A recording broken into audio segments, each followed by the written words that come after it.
evening to have Mark Reyes in the pledge. I pledge allegiance to the flag of the United States of America and to the republic for which it stands, one nation, under God, indivisible, with liberty and justice for all. Thank you, Mark. Roll call, please, Elaine. Director Lang, Here. Director Nichols. Yes. Director Huffer, Yes. Director Cussworth, Yes. Director Buss. Yes. We have a quorum present, and we have a few others in our audience present that are important for this evening's program. And staff, are you going to make the introduction? Sure. So Corba, Concerned Off-Road Bicycle Association, correct, guys? Did I get it right? All right, mouthful. Bunch of great folks here tonight. Steve is leading the charge, and Steve will be doing a presentation. So Steve, feel free to go to the podium.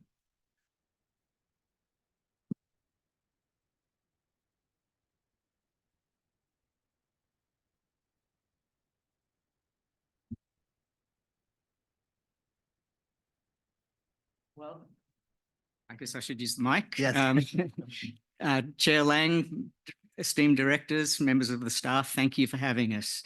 This relationship between Corba and CRPD is one that I'm very, very proud of. And it's a model that we have shared with other groups around the state and around the country. And it's a winning solution. So we're going to talk about where we are at with the Sapui Bike Park right now. Also, we have several members of our committee here. Chasen Boswell, he's the chair of the committee at the moment. Peter Sullivan is a chair emeritus and still a member of the board, of the committee and of the Corba board. And Jeremy Combs is here. And he's also a past chair of the committee. And the three of these guys do the bulk of the work as far as getting the projects on the ground. So my role in this is signing the checks and putting together the amazing team that does all the work. We have Dorothy Sullivan, who's out walking the dog right now. Juan Carlo and Eric aren't able to be here tonight. But it's because of the work of this team that we have a facility that can do things like what we're about to see on a video. And we've done over 4,000 hours was what we reported 4 years ago. We're up to over 8,000 hours now of committee member volunteer work. And from non-committee members who come and join us on our Sunday morning work days and other, there's work that goes on constantly, but the Sunday mornings are where we get our regular work done. And that's over 5,000 hours at this point in the 7 years we've been operating the park. But it's because of all that dedication that we have a video that kind of shows why we did this. We're here and we're just having fun, strutting, doing the lines, doing trains, trying to push each other, see what we can do. Yeah, get us behind the other people in front of me. It's like so cool to see what they're doing.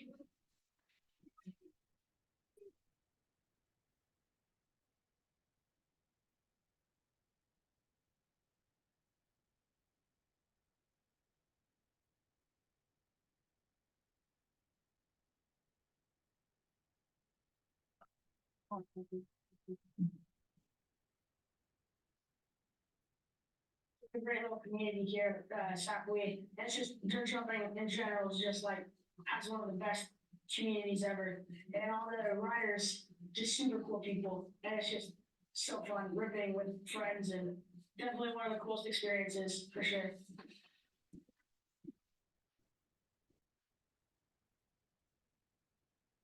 It's really cool to see all these different parks and like just to ride different type of riding.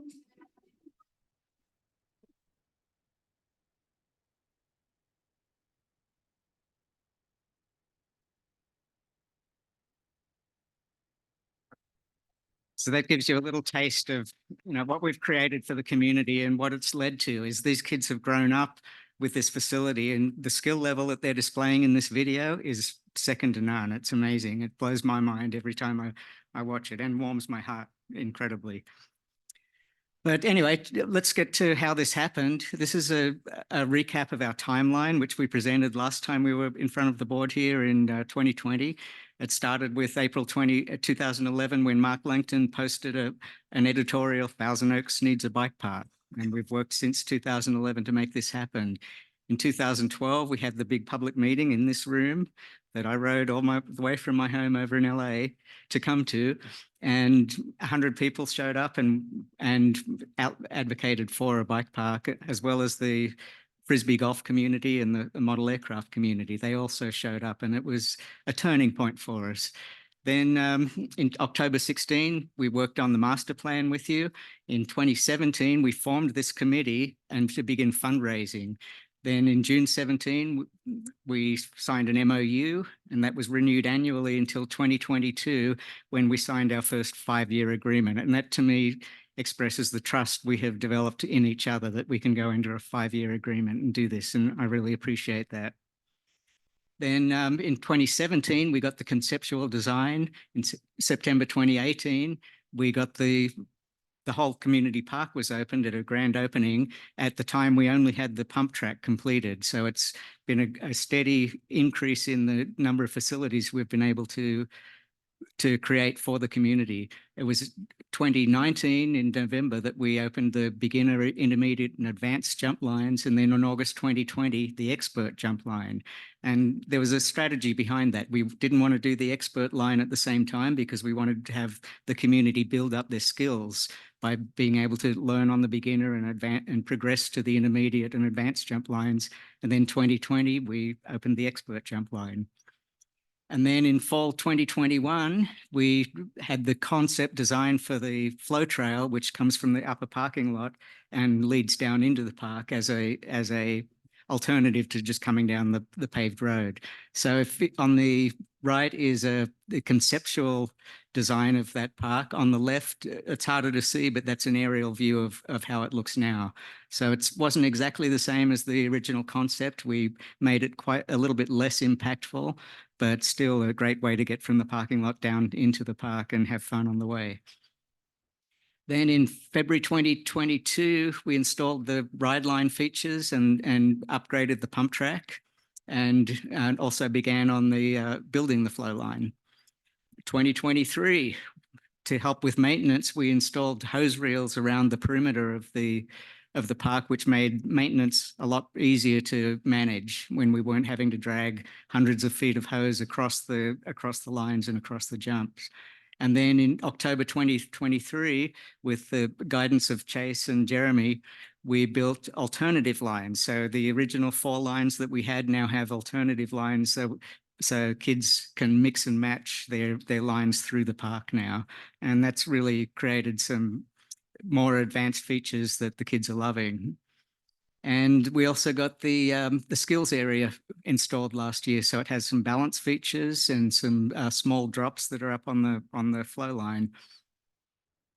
So we had some big storms in the last couple of years. So in January this year, based on the rainfall we had last year and in anticipation of an El Nino storm season this year, we upgraded some of the drainage in the park. If you could see the bottom left photo, that's one of the puddles that was left after one of those big storms. And that really highlighted our need to put in additional drainage and to manage the runoff from the park much more efficiently.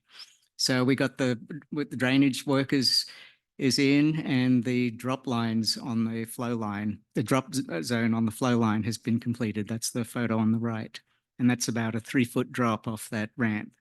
And there's an easier one, and it's well covered with warning signs that people know there's a drop coming, which is one of the advantages of having a facility like Sapwe Bike Park, where all the features are identified and they're rated for difficulty, and people are given a chance to really progress their skills through that use of the park. So how have we done this? We have raised since 2016, 2017, when we first started fundraising, we've raised $397,889. That's been through some events called Jump Jams, sales of merchandise, a lot of donations, and a lot of grants. And of course, we have to thank the CRPD board for the grants we've received ongoing from the capital improvements program, and that has really made it possible for us to match other funds and other grants with what we've given, with what has come from CRPD. So right now we have about $12,000 on hand to continue maintenance and improvements, and Corba's current bank account sits at about $65,000. So we're financially in a good position to keep doing this, and I really, I applaud the efforts of the committee for all the efforts they've put into the fundraising, because without funding, we couldn't do it. So currently, we're still doing our Sunday morning volunteer maintenance sessions. Every Sunday morning, there's a group out there doing trail work and doing service work on the jumps, making sure they're all in good condition. And that's one of the things that sets our park apart from others, because we're volunteer-led and volunteers are contributing so much to the maintenance. Other parks that are run by agencies generally haven't had the staff levels to do ongoing maintenance every week, and they're typically on a monthly or bi-monthly maintenance schedule. So that's something that sets us apart, and we're really proud of that. And it gets noticed. Everyone that reports reports on the park, and they always compliment us on how well maintained we keep it. And we've done other steps to reduce maintenance needs, including soil tack treatments and the drainage work that you saw about. We've just added some additional signage for educational purposes, informational, and for safety. We're still trying to grow our volunteer base, but it has been picking up lately as people have gotten more engaged and seen the benefits of the trail. And we're looking at expanding the skills area next. And then eventually we'd love to be able to pay a crew to do the maintenance and take the onus off the volunteers who are doing this, who've been doing this for so long, because we don't want to burn out our volunteers, and they're sitting in front of you. So one of the great things about it is how we've built a community around this park, and the jump jams, these events, we've had one for 3 years now at Halloween, and having a bunch of kids out there going over the jumps in dinosaur costumes and spaceman costumes, and just having a really fun time has really brought the community together. We're buying lunch for the volunteers sometimes that really rewards them and thanks them for giving their time to get dirty and help us with it. And at our last year's Sapwe Jump Jam, we had Mountain Bike Action come out, and we had 2 Mountain Bike Hall of Famers, a BMX Hall of Famer out there as an MC, and it got a lot of attention, and people really, really appreciate it. And then you just saw the Prevelo, which is a local bike company that makes kids' bikes, and the video you saw was a bunch of the kids who work with Prevelo, and they are ambassadors for the park. They have done a lot, and Prevelo has been a continuing supporter of the park as well. So that's about the bike park, but I wanted to take an opportunity to tell you a little bit more about what Corba's doing beyond just the Sapwe Bike Park. So we have a free monthly bike skills clinic that we conduct over in Malibu Creek State Park. I instruct that myself with another volunteer. We've been doing trail maintenance now for, well, we're all 37 years old, and we started out doing trail work that in 1987. But work in the National Forest, in the Santa Monica Mountains National Recreation Area and Cosca Open Space, and sometimes with LA County and other smaller agencies. We have our Youth Adventures program where we get every other week we have a group of kids come out from inner city groups from all over Los Angeles area. They come out and they're given a guided interpretive mountain bike ride where they meet a ranger, they get to see all the flora and fauna and get an interpretive session, and then they go for a 3-hour bike ride guided through Malibu Creek State Park. That program has been going on for 33 years. And at this year's California Trails and Greenways Conference 2 weeks ago, we were awarded the Kids and Trails Merit Award for that program. So we do a lot of land protection advocacy too. Recently, President Biden signed the expansion of the San Gabriel Mountains National Monument. That's a campaign that I've been working on for 20 years. And it's and to have those land protections that are friendly to recreation, that bring in underserved communities and connect underserved communities to their public lands is something that I feel is really important for us. Something else we've done, as in 1988, which was the year after Corba formed, we joined 4 other clubs in California to create the International Mountain Bicycling Association, IMBA, which many of you have probably heard of, because IMBA has now gone on to set the standards for trail development that have been adopted by many of the federal and local agencies around the country. And in 2019, I was one of the founders of the California Mountain Biking Coalition. And California Mountain Biking Coalition, in 2019, it was 5 clubs in California, just like when IMBA was founded. But California, CMTB, we call it, is now up to 35 member organizations all over the state. And I have the honor of representing California mountain bikers to the legislature, to agencies, and working with all of those organizations to support their efforts to create more opportunities for trail recreation. We also participate in COSCA and Conejo Open Space Foundation Trail Education Days and COSCA's Spring and Fall Work Days. So there's a lot more going on than just the bike park as well. And part of that work is working with other coalitions. So I've been serving on the San Gabriel Mountains Community Collaborative in support of the National Monument since 2014. That monument just got expanded, and we'll be forming a federal advisory committee to support that. We're active in the Sustainable Outdoor Recreation Collaborative, which is a Region 5 of the Forest Service, which is all of California.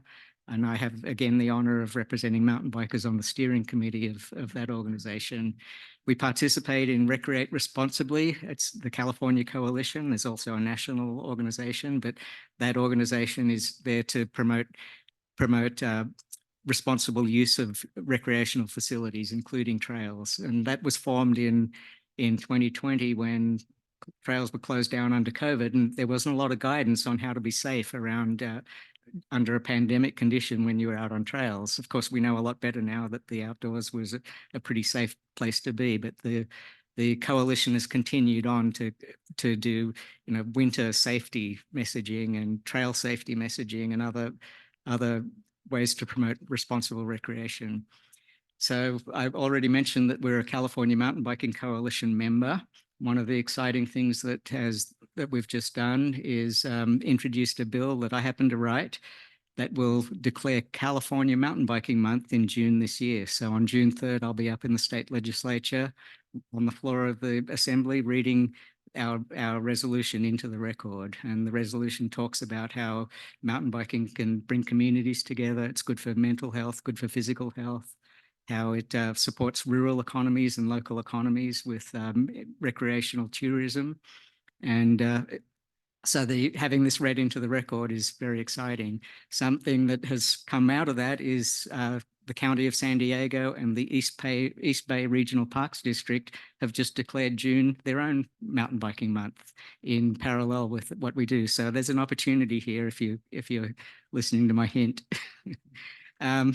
We also have a committee up in Santa Clarita Valley who have been working with the city up there, building new trails and working on a bike park now up there that's going to be called the Blue Cloud Bike Park. And I'm also involved in the Outdoor Alliance California Policy Shop. So we are affecting legislation at the federal and state level to support recreation, support public lands protection, and support those who are underserved and unable to connect to their public lands. And of course, we're an IMBA affiliate. As one of the founders, then we became a chapter. So in essence, we became our own grandparent, if that makes sense. But the photo in the bottom left was our trip to Washington, D.C. to advance the Explore Act, which passed the House. And I'll be back there in July and again in September, working on the Senate to get the Senate to adopt the Explore Act, which is a recreation package with lots of good bills in there for connecting people to public lands and supporting recreation on public lands. So everything from getting my hands dirty and doing trail work, having these crews together, going to Sacramento and Washington, DC, it's all part of what Corba is doing and to advance the recreation community. So with that, I'd welcome any questions, and I'd offer, if any of you have any comments that you'd like to add. Guys have any other comments you'd like to? Go up to the podium. It's a very recording. I'm Peter Sullivan. I'm also director of Corba. I think Steve covered it all. I don't have more to add, but I just want to say thank you for your continued support. This is awesome. I'm proud of what we've done. Thank you so much. Any other gentlemen like to speak? Oh, thank you.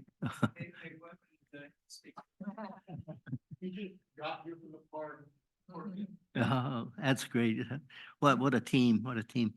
I'm going to ask our board members for any comments at this time, and then I'll conclude with some of my own. So, Mr. Chuck Huffer. Wow, what you guys have accomplished in what I consider to be a relatively brief period of time, and we have sports and recreation groups in town that have been around for 50, 60 years, and they're still trying to organize and fundraise and accomplish what you folks have accomplished in a fairly short period of time. I have a longtime friend who lives just a block or two away from Sapwe, and we frequently go out and walk by there.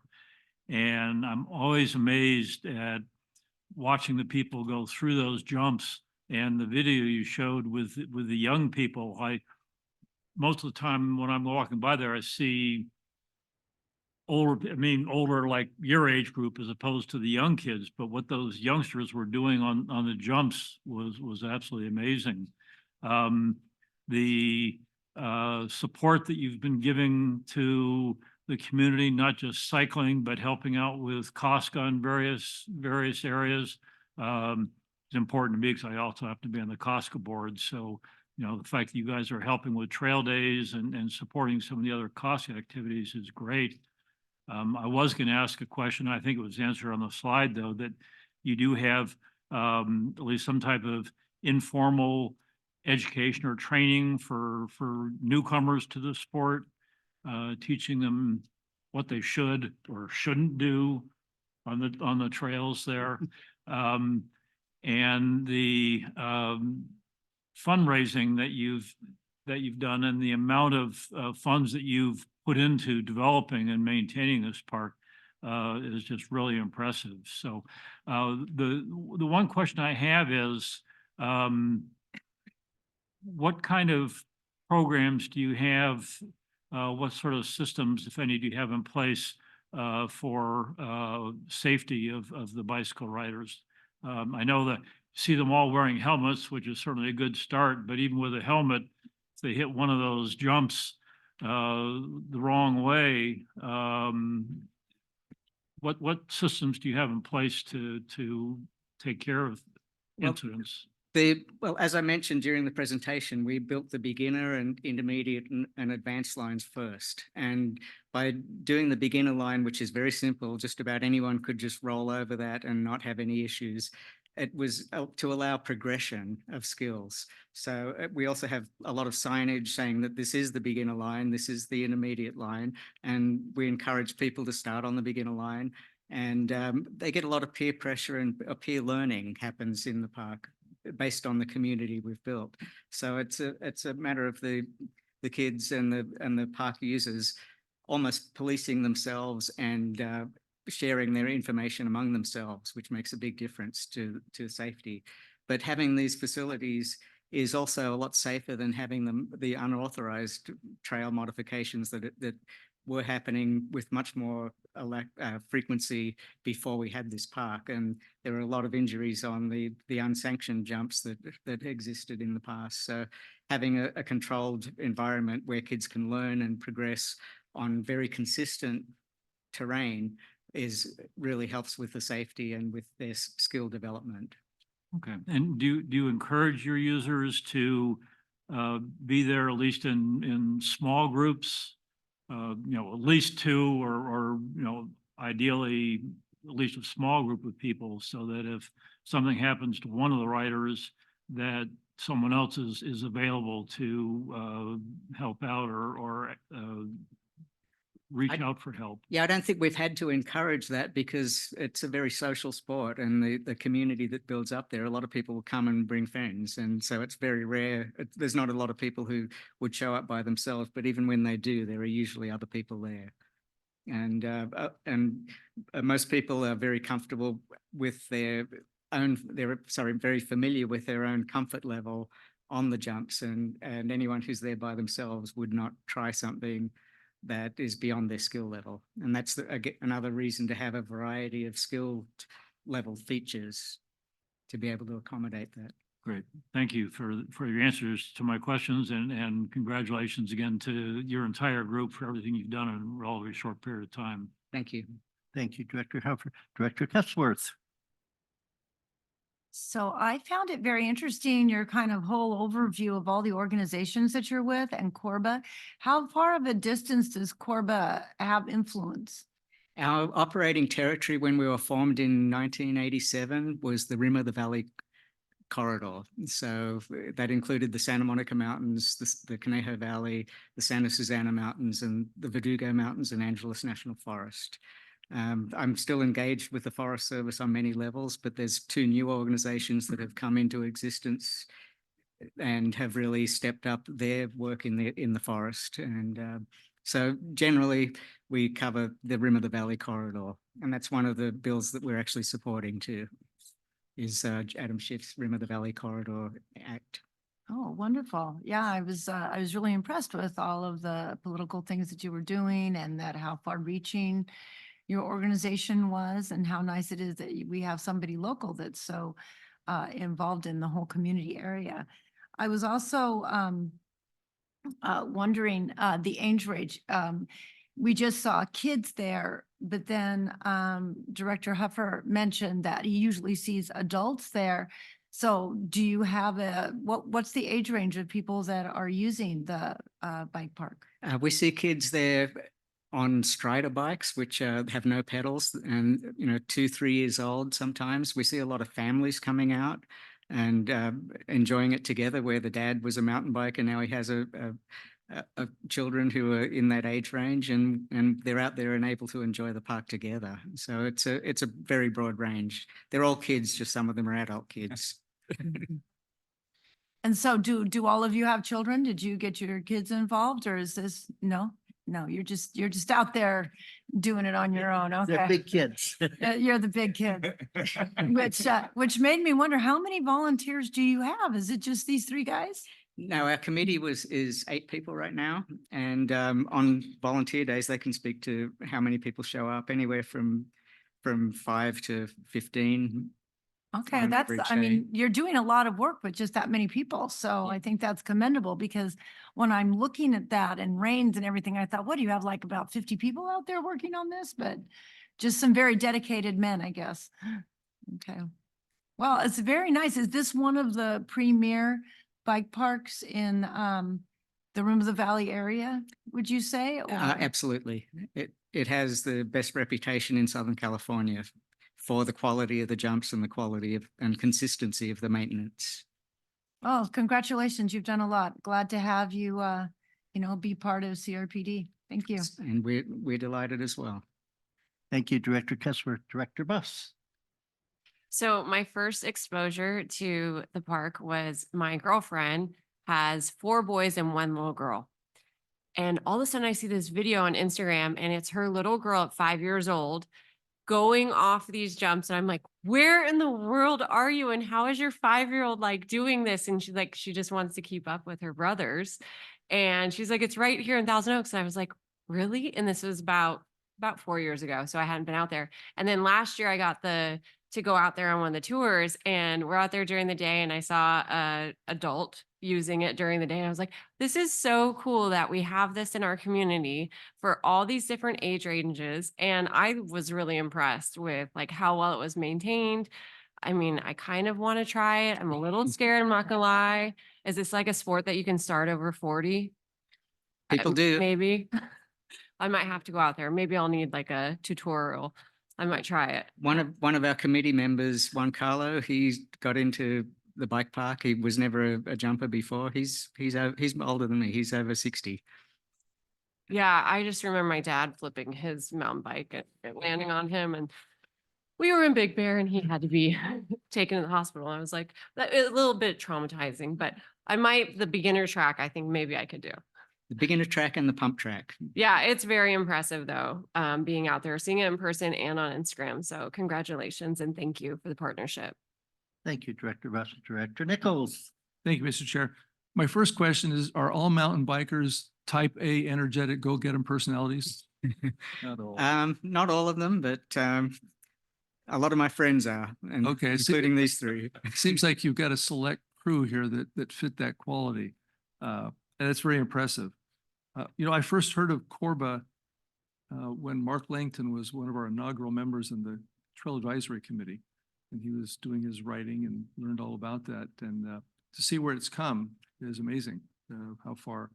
Of course, the sport has grown too, which is fantastic. But just to see the impact that you have had locally, because I know it started with the Santa Monica Mountains and Casca and grown into things like this. And this is a follow-up. I know you refer to this group as a committee, I guess, or I'm not quite sure how your formal structure is, but you were listing a number of the different roles that Corba plays. Do you have similar groups where you've got, 8 or 10 people in various committees doing different branches of Corba activities? Is that how it works? Yeah, Corba has a board of directors, and then we have a committee for the bike park. We have a committee who operates up in Santa Clarita, and we have a committee in Palos Verdes. And those are our 3 standing committees that do work outside over and above what Corba's core mission is. Okay, all right. Yeah, because I know you have, obviously there's many different activities. Another thing I was interested in, we talk about these flow lines, I guess it is, whether it's, the beginner, advanced, or is that what you're referring to? Are those the flow lines? Now, those are the jump lines. Those are the jump lines. The Okay. flow line will be rideable by anybody. Oh, It's- okay. it'll be- Okay. yeah. Well, with those different lines, because I know you've spent a lot of time over there out in the years of kind of doing this, and I know it's engineered where it's actually done correctly, and you can see how the ramps are all set up with that. But is this something where it's very fluid, that you're constantly looking, like the Disneyland thing? Yeah, we're going to set it up for a few years, but then we're going to change it. Or is this like, once you get it, it's static, it's there, and we're not going to change it again? That was the original design that was static and what we built. And then having expertise from Chase and Jeremy, we've been able to expand that now and make some changes that have filled in those gaps and made other options available. Okay, because I just was imagining, especially seeing, those, waves of kids coming over there. At some point, when somebody might say, I want to go this way, and they kind of turn, I can see where it might be a little congestion and things like that. And just because I want to try something new or different. So I'm sure you guys have got that all dialed in, but for me, it'd be a little scary. Then another question I had, I know the Newbury Park High School has got quite a bicycle contingent. Are you folks trying to get involved with, I'm not purposely or perhaps by invitation, with the high schools to provide expertise, consulting, training? Do you participate in those types of activities? I'll let Peter answer that. Oh, hey, all right. Another type A, go ahead. So Dorothy Sullivan, my wife, and Yes. I we were the first original coaches 11 years ago. Oh, very good. I Okay. started the team. Okay. So we stayed with the team for the first 10 years. So yes, we were trained coaches, first aid, wilderness first aid. I was a coach trainer also, so I coach coaches to be coaches. Okay. So that's, the quick down and dirty of the history of that team and our And- involvement. And was that just a personal interest? It wasn't really part of Corba per se? Correct. Okay. Yeah. All right. Well, that's why I figured, that's why I asked if you're all type A, because I think you guys are just involved in so many different things. And no, I don't have any kids on the team. Then the last thing, I don't know if this is a touchy subject or not, but with e-bikes now kind of picking up a notch, how does that fit, or does it fit into what you're doing and how do you kind of interject yourself into that realm? Well, it's a challenge for sure because e-bikes are becoming the most popular new form of cycling. And we get a lot of requests and we see a lot of e-bikes wanting to go to the park, but it was not designed for them. The e-bikes tend to be a lot heavier.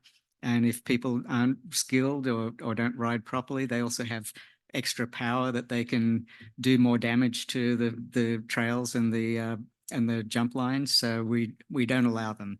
That doesn't mean they don't get out there occasionally, and we have issues with chasing them out occasionally. But yeah, we don't. It wasn't designed for them, and frankly, you don't need an e-bike to ride anything in that park. It is actually a hindrance in a lot of ways because of the extra weight that an e-bike carries. Oh, yeah, the flow line will be open to e-bikes, but not the inside the park. Okay, all right. Yeah, I know it's challenging for all of us at this point. It's because it's new. I don't think it's because necessarily a lot of people are purposely trying to not follow rules, but because it's growing so fast, they just don't even know that there are rules. It's part of the agencies trying to catch up with industry. It's the exactly, biggest exactly, challenge. I've been on an out of class electric bicycle working group for a couple of years now with Brian Stark from Costco, who's been on that group with me as well. Okay. Well, thank you. Thank you for the answer to the questions, for the presentation.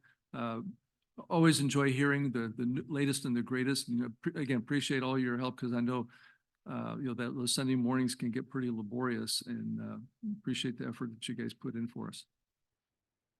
Thank you, Director Nichols. And as a previous, and I have to say that with the 2 hip replacements and a knee, previous mountain biker myself, I could be here all evening chatting with you guys. And as Steve knows, Jim Hassenauer on the MRCA Board of Directors was one of the founders of Corba, correct? That's correct, yeah. I stand on some very, very tall shoulders. Yeah, in fact, when you were talking about the conferences you attended, he was at the Gratitude Circle event this past Monday. And as we were chatting, he was telling me all the conferences that he attended, and you told me this evening that you were with him. Yeah. So you guys are very busy, and I appreciate the efforts and all the comments of our board. A number of things, and Director Nichols did bring up the Newbury Park High School group. They were in the parade, and I don't know how many. I would estimate 50.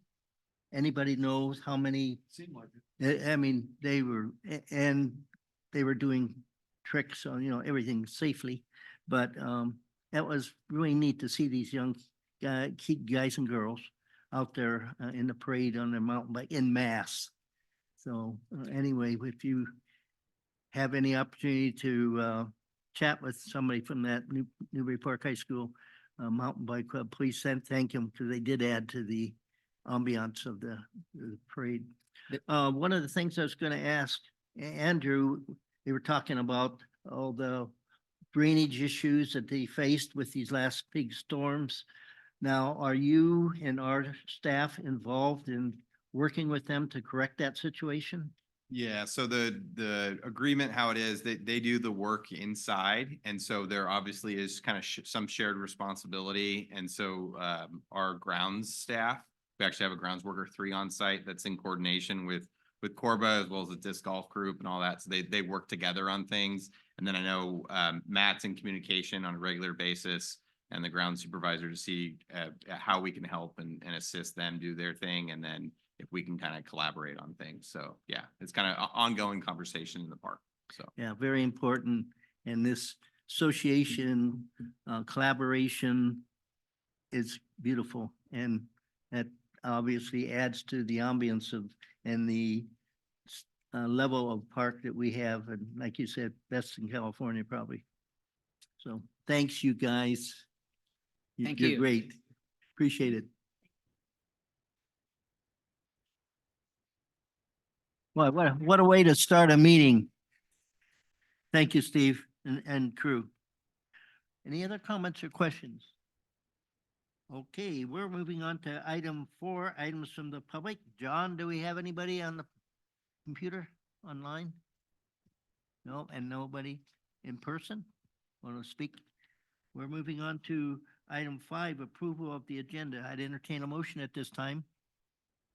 You guys can go, really. You don't have to. You can stay if you wish, but not Yeah. required. Thank you. Thank you. I'll make a motion to approve the agenda. Thank you, Director Kutch, and thank you, Director Bus. Any changes or comments associated with the agenda? If not, all in favor say aye. Aye. Opposed? Abstention, hearing none, that motion will pass. Item 6, consent calendar A, B, and C. Approval of the minutes, May 2nd meeting, approval of the warrants, and approval of the, subject to limitation of FY 2024-25, adopt resolution number 051624-C. Consent calendars A, B, and C. I'll make a motion to approve. Okay, we have a motion to approve. I'll second. Do we need specific action on the Resolution? No, you don't have to. You can do it by just a generic Okay. vote. In that case, I move adoption of items 6A, B, and C. Thank you. We have a motion and a second. Any other comments or questions? All in favor, say aye. Aye. Opposed? Abstentions, hearing none, that motion passes. Item 7, I'm on deferred matters, and we have a budget for fiscal year 2024-2025. Opening the public hearing for item number 7. Anybody want to make any comments on the budgets upcoming FY 2024-25? If not, I'm going to close the hearing. We're moving on to item 8. Items for discussion. We have CRPD ordinance code update. Staff, please. Thank you, Chair Lang and members of the board. I'm handing out a yellow, I guess it's not a manila folder if it's yellow, a yellow folder to each of you that has a few documents in it. And the reason this is a discussion item is that I wanted to have the group discussion and, have folks in the public available to hear it as well. And just to kind of let everybody know that we've been having a back burner, get it done when you can, when you're, the press of everyday work allows you to kind of get a few minutes here and there. We started an update, like a real comprehensive update on our ordinance manual years and years ago. In fact, Tom Hare was here and it was before COVID, then it kind of sat for a while. We picked it up and then we finally got it to a point where staff and many staff had looked at it and worked on it. We felt like we had gotten it to a point where we were ready to bring in an outside attorney.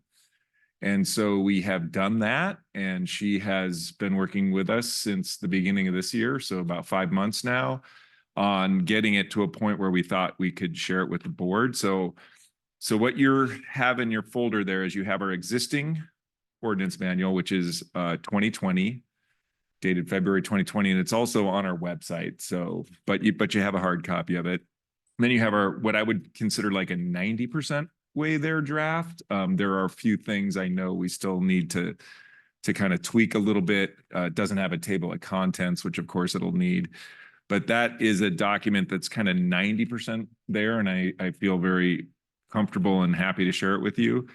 And then, and I'll get into this a little bit more, we pulled out items from the existing code that really were policies or practices that aren't really necessary to have the full-blown elevation of an ordinance. And I think maybe understanding the difference between an ordinance and a resolution is worthwhile.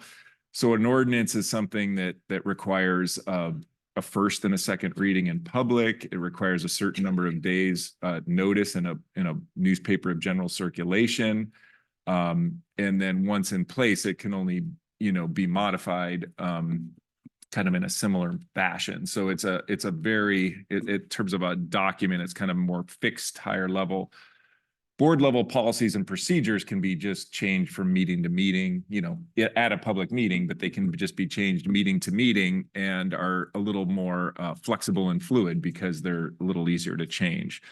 And so there were portions of the ordinance manual that really weren't ordinances, they were policies. And so what you see there is pulled out of the old ordinance manual, a new document that you haven't seen before called, I think, facility reservations, policies and procedures.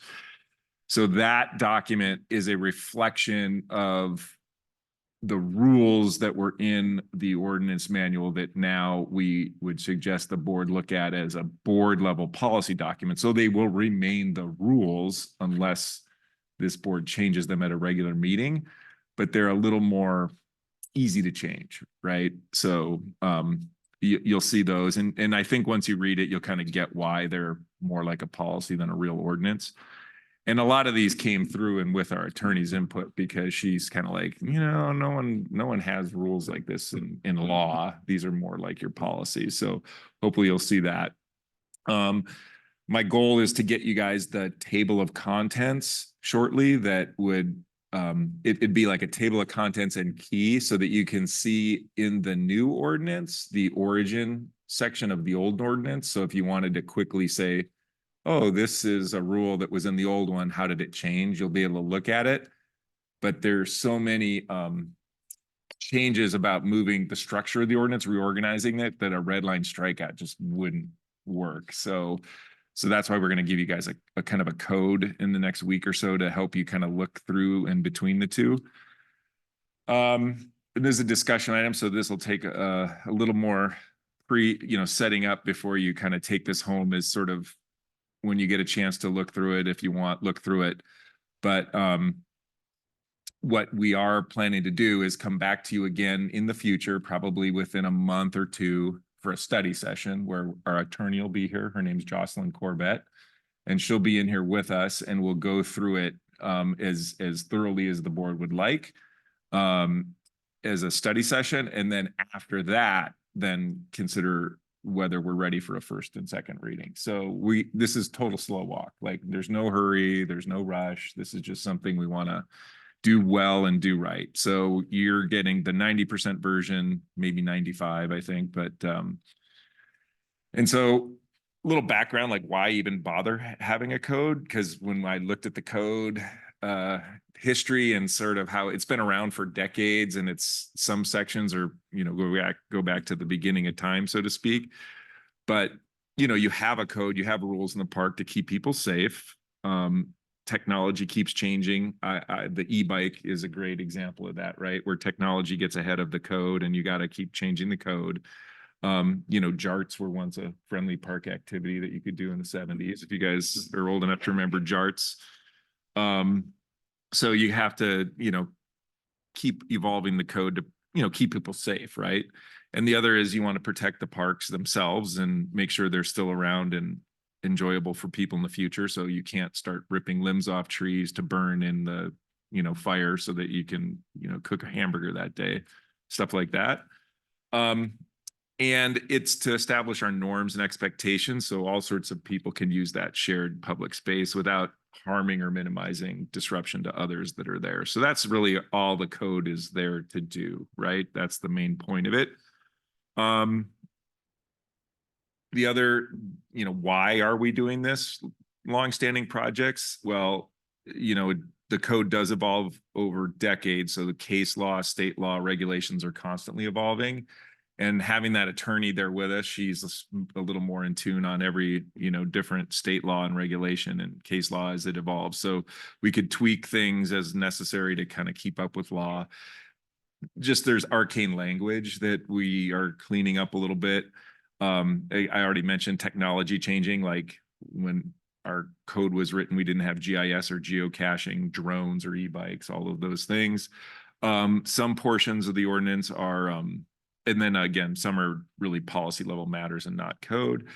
Covered all that. So basically we are given these documents. I highlighted most of the changes to pay attention to.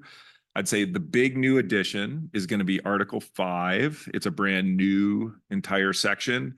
And that is an administrative remedy section. It's to allow for civil fines so that if there's a issue that the rangers need to address in the field, it doesn't require them to write a criminal misdemeanor or infraction cite. There is the ability to write a civil, an administrative citation. The pros with that is it's a little more efficient. It keeps the courts from having little, like, quote, little stuff clogging the court system. And it kind of is a good get your attention warning thing without the stigma of like a criminal action. We added sections that deal with our specialized areas like Sopwee Bike Park, the skate park, the dog park, the like lightweight bike park flyers. So we've got expanded sections dealing with these very specialized areas within our parks. We've added a whole lot more definitions, defined terms at the beginning. And then again, we broke out a whole section called board policies and procedures from old ordinance sections. So we're sharing this with you. We're going to share this with Casca and the city and the Thousand Oaks Police Department to make sure they have a crack at it and get a chance to look at it. We'll come back in a month or two for a study session with Jocelyn and staff. And then eventually when the board's comfortable with where it's at, we would then introduce it, formally with the notice of public hearing and the ordinance first and then a second reading. And then even after all that happens, we still then have work to do internally. We'll have training for the rangers and the other staff about any new sections. And then training with our partner agencies, the city of TO and TOPD, because they're going to be able to be involved in enforcing it as well. And then we need to update our bail schedule with the court so that if and when there are cites written on sections, that it's all up to speed and at the court. So there'll be, and this firm we're using is basically they're specialized in municipal code enforcement and supporting all sorts of cities and special districts with municipal code support. So that's kind of the effort that we've undertaken. You have, I would say, some homework. It's not urgent that you get right on it or anything. It's just one of those things you might want to pick up and look at, but we will be much more thorough in going over it section by section with the attorney in the room. So I wanted to give you this ahead of time, have a chance for you guys to kind of look at it and ask questions and get started on that. Big time, heavy duty. Thank you, Jim. I'm going to ask our board members at this time any comments and start with Director Nichols. Thank you, Mr. Chair. Just real quick, for General Manager, could you restate again what is included in, I think you said there were 3 parts that were. Yeah, so your This? yellow folder should have 3 parts. You should have the draft it's dated with a watermark draft 5/16/24. So the draft ordinance, that would be the new ordinance that Okay. you'll get to look at. The old ordinance in full, which is dated February 2020, Mhm. and old, it's the existing Yes. ordinance. Yes. And then what is another document should be like the policies and procedures. It has maybe like a table of contents looking Yes. cover page, I think. Okay. And yeah. Paper put together, so there's actually 2 separate. Oh, okay. units. Yeah. Okay. So those are the 3 things. So, Okay. yeah. And how many pages total is the draft? You know what? I don't keep a copy for I'm- myself. Well, I'm So just wondering, because I have like 2 sections that are both, that look like it's repeating itself through 35 pages, and I don't know if I got 2 copies or if there's something else. I'm there. guessing you might have gotten 2 copies. We printed 10 out. So You have these 2, and then there's this. Yeah, the one that's clipped, I actually have about 70 pages. and- no, it's more like 35. So I think you Okay. got 2 I copies. must have got a I think you second each got 2 copies. Yeah. Oh, okay, Yes, you okay. lose one. All right.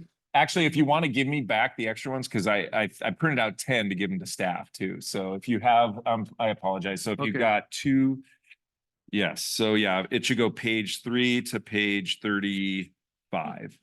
Gotcha. All right. Yeah, each one, Keep the one cover page. yeah, keep your cover page. So so you each got two complete copies of the draft, which, Okay. All right, that's, Same size as the old one, when you said you took stuff out. yeah, thank you. Perfect. That was gonna be my comment is how did you make it Bigger. twice the size? I was like, Yeah. wow, this looks intense. All right, that makes sense. just cut my Director reading Nichols, in any half. other comments? Not yet. I got to read it first. Okay, well, we'll have a lot of time and. Yes, Director Bus? thank you. Nope, I'm good. Director I have a Nichols, comment. Director Cuthbert. What type of a timeline, do you have for this between now and when it's approved? Is there any timeline? Nope, no timeline. It's, there are some things that are, out there that we would benefit by having this in place, but nothing that we haven't already, had years of kind of wishing it were updated a little bit. So So are you looking at like 6 months, a year? yeah, I'd like to be able to say we adopted it maybe in the fall. Oh, okay. If we have a study session in a month or two and then you guys say we go through it, maybe there's a tweak or two, our attorney comes back and we can have a first reading in the late summer, fall. And then maybe adopted. So within the year? Yeah, oh yeah, for sure. Okay. Director Huffer, any comments, questions? We have back to the timesheet here. So we have a big shared printer and sometimes when you run a big print job, the little ones kind of get slipped in there, so. Maybe you just got that. Feel free to approve it or disapprove it, Chuck. I was wondering, do any other local park districts, park districts have similar two documents, ordinance, et cetera? Well, everybody's got ordinances and policies. Mhm. So yes, yeah, I mean, everyone has ordinances and policies, so very similar to ours, actually. I think they might have, somebody cheated off somebody's homework back early in the day. Okay, but talking about the lawyer went through and said, oh, this is not a ordinance, this is more of a policy, and now assuming the other park districts, go through the same process of separating their policies and the ordinances over the years. Sure, yeah. Okay. All right, any other comments or questions? We're moving right along to new items. Item 9. 9A, adopt resolution 05. Excuse me, I'm still dealing with, it was 051624-A, setting facility rental fees and deposits and filming fees. And Rochelle? Yes, thank you, Chair Lang, members of the board. So tonight we're talking about, as we do every year, about our filming fees, deposits and rental fees. So just a little bit of background. In 2023, the board approved a 5-year plan to transition our rental user groups, the class 1s and 2s, at a 5% increase every year for 5 years. They started at 25% and 50%. They're going to eventually over 5 years be at 50% and 75%. You guys approved that last year. So we're still in the process of doing that. And then we have a non-refundable application fee, which was increased also from $12 to $15. And that was the first time it had been increased since 2012. We also increased the base rate to 5% to adjust with things that were going on. We increased on-site staffing and pool rental fees to be more in line with neighboring agencies. So this year, what we are proposing is no changes for the refundable deposit and the daily fees for filming. Staff recommends that the base rate or the hourly rate fees remain the same for 24-25. And then the class 1 and 2 will change as you approved last year.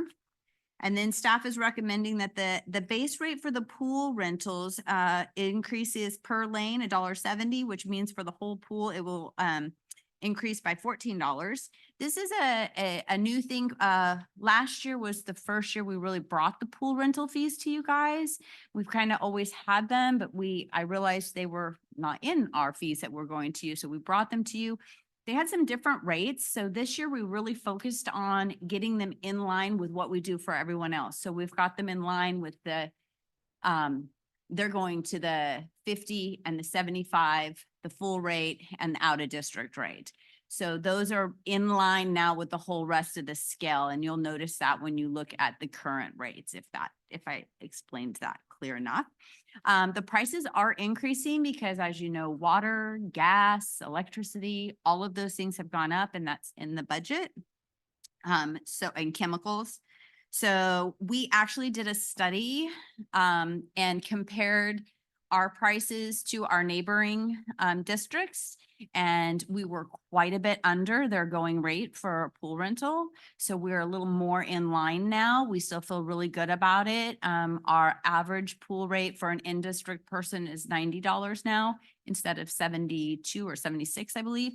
And our surrounding neighbors charge over $100. So now their pools are a little bit different than ours. Some have a slide, some have bigger pools, deep ends, stuff like that. So there is some differences. So it's not apples to apples. So we still feel really good about the price that we're charging. We did look into who our rental people are and how it will affect them.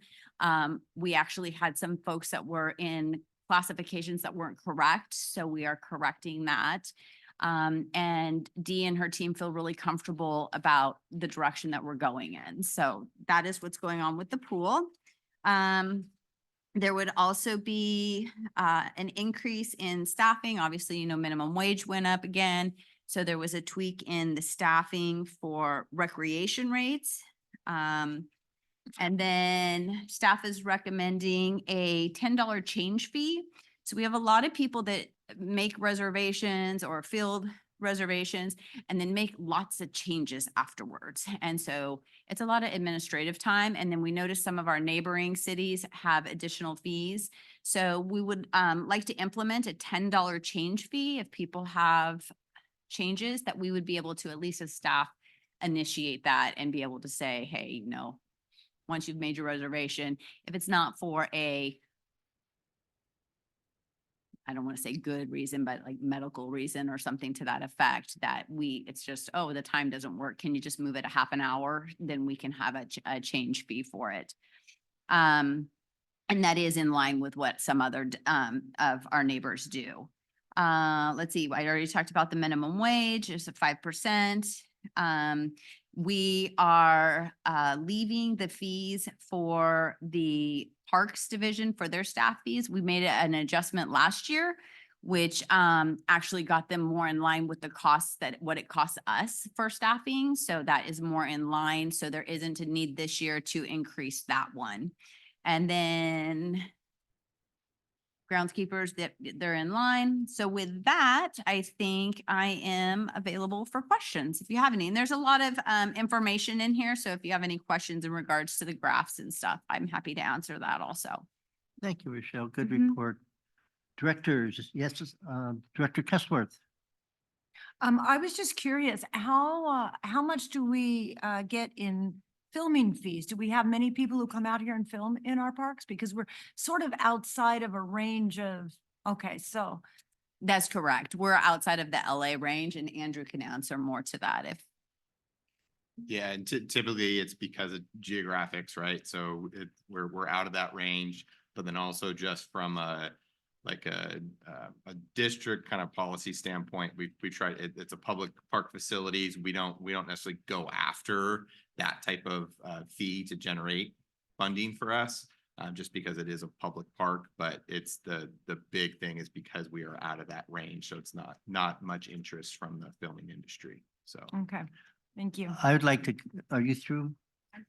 Okay, I'd like to comment on that. As you know, MRCA has a filming category, and for years, recent years, you know, we draw in $1 million a year. Is that right? Yeah, between $1 million and highest was 2 million in a year, and then the SAG after strike kind of ended that a little bit. So we're recovering from that. Yeah. So there is an industry out there, and I don't know if CRPD is included in the MRCA geographic area and may benefit. So what, they're talking about when they're saying their range, there are tax benefits within a certain distance and a certain location. And so CRPD is just outside of that range, whereas MRCA properties are in that range. So filming, entities are more likely to use MRCA properties for that because they get a tax benefit. And I'm not totally sure how that works, but they're within that certain radius. Yeah, I think of the waterfalls in Wildwood, and I would think that has a market for filming industry, just off the top of my little head. But, yeah, I would think MRCA and Sopway in that situation, Wildwood Park in itself. And anyway, I was just thinking that somehow, we've got some venues that in my mind, or be popular for filming, and maybe we should piggyback on some of the MRCA marketing. Andrew? Yeah, and so, and we do have folks that come, and whether it's a developed park or an open space, so we do generate funding for that. It's just, again, from an interest standpoint, so, yeah. Not a major issue, okay. Yes, Director Huffer. Just a couple of questions, Rochelle. Unless it's specified otherwise, these are all hourly rates? Correct. Okay, and is there any hour minimum? I mean, does a user have to reserve at least 2 hours or 4 hours or something like that? In the applications, many of them are actually like for picnic areas and stuff. It's 4 hours indoor rentals. A lot of them it could be up to 4 hours. So there are hourly limits. I don't think we have any that are just necessarily an hour. Okay, Mhm. and And that's I usually know, on the application. okay. And I know people in the community, once this is approved, they can dig through all of our agendas and meeting notes and everything and find this, but is there some easy place for community members to find the complete list of fees so that if they're deciding whether or not they want to rent a picnic area or they want to rent a baseball field or something like that, they can easily find this? I believe it's in the new reservations handbook that they made that's online, and that's where the costs are for it. Usually what we advertise is the in-district rate. We don't normally advertise the class 1 and class 2 rates because those have specifically to do with youth sports. And so there's just the nonprofit, the in-district and the out-of-district rates that would be advertised. And I can make sure that's on the website, on the reservations page. Okay, because it seems to me to be useful for members of our community to be able to get this information easily rather than having to start the reservation process or go through the entire process. Oh my gosh, I didn't realize it was that expensive or that cheap. Yeah. So, I believe it's on the applications themselves also, like Borchard has their own application and Conejo has their own, and some of their room sizes, depending on the rooms they get, are different amounts and stuff, as you can see on here. So, but they usually advertise on that, what the in-district rate is. yeah, okay. Yeah. But I would like this easily available without having to go through the reservation process. And you're okay with it just being the in-district rate, or do you want out-of-district and nonprofit rate shared also? It would be easier, I mean, it'd be more accurate if we had all of the rates, but if a group knows that they're class 1 or class 2, if you just had someplace stating that class 2 groups have a 50% discount or 75 or whatever it is. Yeah. Ideally, it'd be nice to have all the rates. I mean, you've got a spreadsheet here already. Rather than just showing some of the rates. Okay. And then the final question, of which I probably should know the answer to, because I've been involved with this in a long time, but if a user group has to cancel for some reason, what is the cancellation policy? I do not know that off the top of my head, but we do have that in writing, and I can send that to you. Okay, I Yeah. mean, So it depends on on different things. I think some of it can be short period of time, like picnic rentals, I think is a little bit longer. So just depends on I'm it. just thinking if some unknown organization reserves a soccer complex and they get rained out. Well, usually we're canceling, yeah. Yeah. That's usually last minute and there's usually a refund involved in that because of different things, so. Okay. Yeah, but I Thank you. can send that to you. Yeah, I would appreciate it. Okay. Thank you. Thank you again. Oh, yes, Director Nichols. Yes, thank you, Mr. Chair. Couple of questions as well. When it comes to the pool rentals, I'm just curious. Who are the typical renters? Are these, swimming clubs? Are these, organizations for a fun day? And when are the typical rental periods? Is this, because I know we have programming. So I'm just wondering, when and who is actually doing the rentals? So when they rent is when's the pool available, if it's available. If we're not already using it for programming or stuff, then it would be available.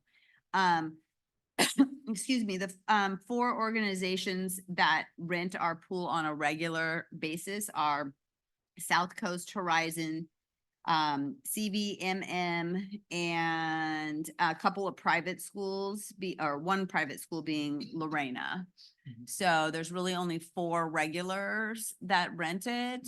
And that may change too in the future, but they've been renting it for quite a while. Okay. So they're kind of, Dee and Xavier know when they're coming and Okay, they've got a what they're routine doing. set. yeah, but Okay. our programs take precedence. So if we Okay. need the pool, then Okay, we take it back. all right. Yeah. And then regarding the $10 change fee, Mhm. is that a frequent occurrence? I mean, does this happen like multiple times every So- day or? It happens a lot with our sports groups, Hmm, a okay. lot, especially with allocation groups. Mhm. So we're kind of wanting to, the occasional change we can deal with. But when people are emailing us 10 requests to change 10 different fields for a half an hour, one way or the other way, it just becomes a lot of work. Mhm. We'll work with the community on the occasional one-off of something happened and we need to reschedule a picnic area a different day. So we will be looking into actually, since this is new, we'll be looking to put something in writing of kind of a little more direction of what that means so that our staff out in the field can be a little more consistent on how they do it. But we just wanted to Okay, put the fee in here so that that was something we could work with as we move through the next year, trying to decide. And we're updating and putting in writing our allocation process. Also, we've never Mhm. really had that in writing. And so we are updating that, clarifying it as we have new staff in place and kind of working on what that looks like. So we've found a couple of things that we feel that if we have them in writing, it will be a little clearer okay. for some things. So, and that will be one of the Okay. things. Because I was just thinking if this is the, one-time birthday party that someone's having and needs to change and, you're throwing a $10 change fee on them, it's just kind of, I mean, it's $10 is not that big of a deal, but it's still something as opposed to the regular offenders that you're really trying to address. If you could kind of target that group in particular, whether it's the third offense or however it works, okay, now we're going to start charging you. I think if you could target it to the Mhm. appropriate people, I think that'd be. I That- think that that's would exactly approach. what it's there for. So Yeah. be able to say, hey, this will do it this one time for you, but next time there's a change fee. Okay. So, yeah, it wouldn't be for, I don't believe it will be for the birthday party that was like, oh my gosh, my kid got sick. Yeah. Okay. Yeah. And then one last thing, I did not scour through all of your spreadsheet, Mhm. but I did happen to notice because I was looking at the pool. The current rate for the Cal Lutheran pool for total facility rate on class 1 is $52. Mhm. And the proposed rate was $45. Yes, sir. So I'm wondering if we're increasing rates, how does it result in a decreased rate? So I briefly mentioned that we're putting the pool in line with the rest of what we're doing in that. So if you notice, class 1 now is, I think it's just going to 35% this proposed. It'll Okay. be 35%. So the pool had much higher rates, so their classifications were like at 80 and 95 and then 100 and then 105. And so we felt that it was, after looking to see how many people were in those actual classifications, what would be fair to that. So that's why that one Okay. went down, even though, and let me see, let me make sure.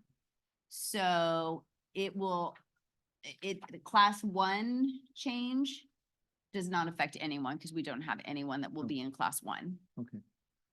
All right. Well, Mhm. just want to make sure that I was not confused. All right, thank you. Thank you, Mr. Chair. Well, thank you, Director Nichols. Any other? Yes, Director Huffer. Just a follow-up question on change fees. It sounds like what you're saying is these are going to be somewhat discretionary. So that if an organization has reserved a large athletic field space and they know in advance that they're not going to need all of that space, they contact the sports department and say, 2 fields are not needed, you can reserve it for somebody else. You're not gonna, I mean, $10 isn't much, but you're not gonna charge them No, for no, no, no. giving facilities back. that No, You can and- then rent out. Yeah, no. Allocation is, there's a whole process of time when they can give back. If you're giving back stuff 100% for us so that we can re-rent it to someone else, there's no charge for that. This is for that organization that changes their existing things multiple times here or there with different times. So I don't imagine it's going to be used often. I think it's a tool that my staff can use to be able to encourage people to really think and plan out correctly so that they're not making a bunch of changes. Gotcha. Thank you. Very good. Good report. As you notice, this is a resolution. I think we're ready to address approval of 9A. I'll make that recommendation. Director Kessler. I recommend that we adopt resolution 051624-A and that it be read in title only and all future readings be waived. Thank you. Do we have a second? I'll second that motion. Thank you, Director Huffer. And I just wanted to say in your absence, Director Cussworth, last time, we had our rookie Director Buss, do that, and she did very well. And I did see that because, though maybe not necessary, I watched both of the meetings that I missed. Because now we are having them recorded and I went online and enjoyed them very much. I Oh, bet. Thank you. And again, thank you. Okay, with that motion, any other comments or questions come to mind? I was almost to say, Director, sorry. Aline, would you read this in title only, please? Resolution number 051624-A, a resolution of the Board of Directors of the Conejo Recreation and Park District adopting a fee schedule per district ordinance. Thank you. All in favor of the motion, say aye. Opposed, abstention? Hearing none, that motion will pass. We're moving on to item 9B. Resolution number 051624-B, requesting consolidation of CRPD election with November 5th, 2024 general election. Mr. Friedel. Thank you, Chair Lang, members of the board. Before you is something familiar. Every 2 years, we get a little note from the county saying it's about that time again. If you want to have us run your election versus you do it yourselves, you need to consolidate your election with ours, and here's what we need from you. And they tell us they need this resolution. So that's really all it's doing. The only thing different from the prior years where you've seen it is we have moved into divisions. So I just in both the resolution and attached a map, made it really clear that the divisions that are subject to this election are divisions. Make sure I have this right. 1 and 5, is that right? Yes. Yeah, 1 and 5. So other than that, this is what we've been doing for the past 20 years. I'm available for questions. Yes, Director Huffer. So since only 2 of the 5 divisions are being voted on, does that mean we only have to pay 40% of what we've been paying historically? I think it is, yeah. Oh, savings there. Any other directors have any comments or questions? If not, I'd entertain a motion on this resolution. Director Huffer. Thank you. I will move adoption of resolution 051624-B to be read in title only, all future readings to be waived. Thank you. We have a second. I'll second. Thank you, Director Buss. Any other comments or questions at this time? Okay, if Elaine would read that in title only. Resolution number 051624-B, a resolution of the Board of Directors of the Conejo Recreation and Park District requesting that its district election to be held on November 5th, 2024 be consolidated with other elections called to be held on the same day and in the same territory. Thank you, Elaine. With that, all in favor, say aye. Opposed, abstentions, hearing none, that motion passes. We're moving on to 9C. Public utility easement deed to Southern California Edison Company for the installation and maintenance of electrical service at Sopway Trails Community Park for the Callegas Municipal Water District and Darrell Pump Station improvements. Staff. Thank you, Chair Lang, members of the board. If you look on page 67 of your packet, there is a map exhibit that will kind of explain what I'll be discussing. Since 1969, actually, Callegas Water Districts had this pump station in that location. And this is accessed through the Herbs Road access into OSY. So it's just south of Sapway Trails, developed Sapway Trails Community Park at the neighborhood park part of the park and just north of OSY. And so it's also abutted to the pump station. There's a Thousand Oaks, City of Thousand Oaks pump station to the north as well. And then we do have other utilities running through this driveway that serves our property as well as those two other properties to provide water service for the community. We do have a current easement with Callegas running through the park. And it was actually kind of interesting during construction of Sapway Trails. There was permit process, since Callegas has rights and easement on the property, we had to process through them to double check that we weren't putting things in proper locations and such.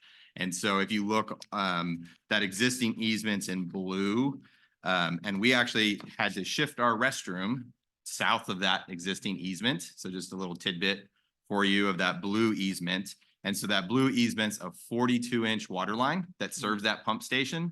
And then that pump station serves the Thousand Oaks pump station adjacent, as well as North Ranch and Oak Park areas. And so they have that existing pump station set up, and they're talking with their engineer. They have power line or power supply running through that existing easement. However, the power that they need is nearly double now for the requirements of the improvements of their pump station. And they're kind of going to be doing, they've worked on it over the years. They haven't left it since 1969, but they are doing a major upgrade to that station. And so they need more power for that station. And it's about just like little bit of information for the board and the public is there's about combined 27 horsepower of pumps running in that station. So just moving that water up the hill and to the houses and to the service. So with this one, the one that's being proposed tonight is in red on that map exhibit, and it's electric power source only. They will have conduits, they'll have a pole station and wiring to get through there. It's a non-exclusive easement. The easement actually is directly with Edison because Edison doesn't do third-party agreements. So we have the agreement with Edison working with Callegas so they can supply the power to their improvements that they're working on. So in exchange for the work that we're doing, just administrative costs and stuff, it's about it will be $500 is what Callegas will pay for just kind of the processing of this if the board approves this tonight. And just kind of, again, a little bit of perspective. The easement's majority of it's gonna be about 6 feet wide for them to put it through the driveway from Herbs Road right of way back into the property, but it's about 523 feet long. And then there is a pole station just in front of our gate that is our east grounds operations, as well as our special units and heavy equipment that operates out of OSY. And so there will be a bit of coordination. You know, I've already talked with the engineer that I'm familiar with, and we've already had our field staff out there talking with them to make sure that this isn't going to disrupt our operations, to make sure that they can upgrade their stuff, but our guys need to be able to take care of the parks and do good things. So that's basically the gist of it. I am available for questions. Thank you, Andrew. Any questions, Director Cussworth? So I'm just curious, it says that this is going to be underground, the electricity is going to be underground. Correct. So how do they manage that with all the vegetation there? Do they go around trees? Do they dig? Do they take out trees? How's that done? Yeah, so they wouldn't be looking to take out trees. As I mentioned, we do have a lot of utilities running through that currently for the city service as well as our service. So that area has been disrupted. You never know when you start digging, roots move and grow. And so that's something that they'll have to coordinate with us as we work through the project. But it's going to be a pretty standard trench that you would see just in the street if Edison's rolling new electric power to wherever they need to go. Occasionally we do, and we actually did this with the water line for the dog park. We'll do boring so we can bore right through underneath the road. But in this case, my understanding is that they will be trenching just so they can physically see. And that way it just makes it easier for installation and then any troubleshooting that comes up that's subterranean. So just to clarify, the blue line is staying. That's not going away. They're going to still use that. Correct. Blue line is existing, stays in place. And it stays in place. So they just have to get more power. So they're putting in the red one. Correct. Okay. And so, but they can't put more power through the blue one. Correct. Okay. So is this pump station, is this, regularly pumping out? This is for water, correct? Correct. So this is pumping out water to like all of Thousand Oaks area? This specific you say? pump station is North Ranch area and then goes to Oak Park, but then it also serves the city pump station, which then would distribute in the local vicinity. But I don't know exactly the grid of how that works, but yes. Can they come and give us a little lecture on pump stations and water? Sure. And how that all goes? I'd be highly interested. Yeah. In fact, I wouldn't mind taking a field trip there and seeing the pump station. Do they just allow people to come and look at their pump station? Typically not. Typically not? Yeah, typically not. It's typically under lock and key just because safety, but then also trying to, it's an operating pump station. So it's not just kind of, it's actually CMU block wall completely around to keep it private for a reason, for safety and procedure. There's no people there, so if you go knock on the door, No. nobody Correct. answers Yeah, the no door. one's there unless they're working on stuff. But yeah, Okay. typically it's an unmanned facility.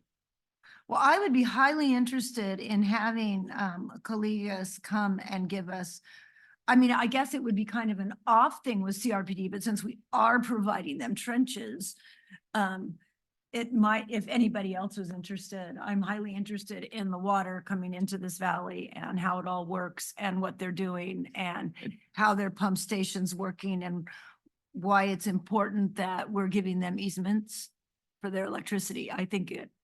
I want to give them the easement. I want to have water. Yeah, and I just think it would be very interesting. yeah, and I can talk with their senior staff or their engineer to kind of see if there's an opportunity. We have done that in the past in my time, I don't know, Jim, 5-6 years ago. They'll come it typically as drought related, but then they do talk about their infrastructure and their system. So if that's something that the board's interested in, we can try to set something up for like a special presentation and kind of see where we're at water wise. Maybe it coincides with our annual water report, something like that. So, but yeah, Okay. we can discuss that. Thank you. Director Huffer? Yeah, just to confirm, Andrew, it looks from the diagram that they're basically going to be going under the existing roadway that we have back to OSY. Is there any estimate as to how long this project is going to take, where you're going to have to be juggling things with the vehicles and people at OSY? Yeah, so typically that's something that we'll have to get, because they would be going, after they get approvals, they'll be going through a bidding process to get a contractor on board. And so their contractor will be running the conduits, and then Edison will actually be coming in and pulling the power at a later date after everything is covered and installed the spec.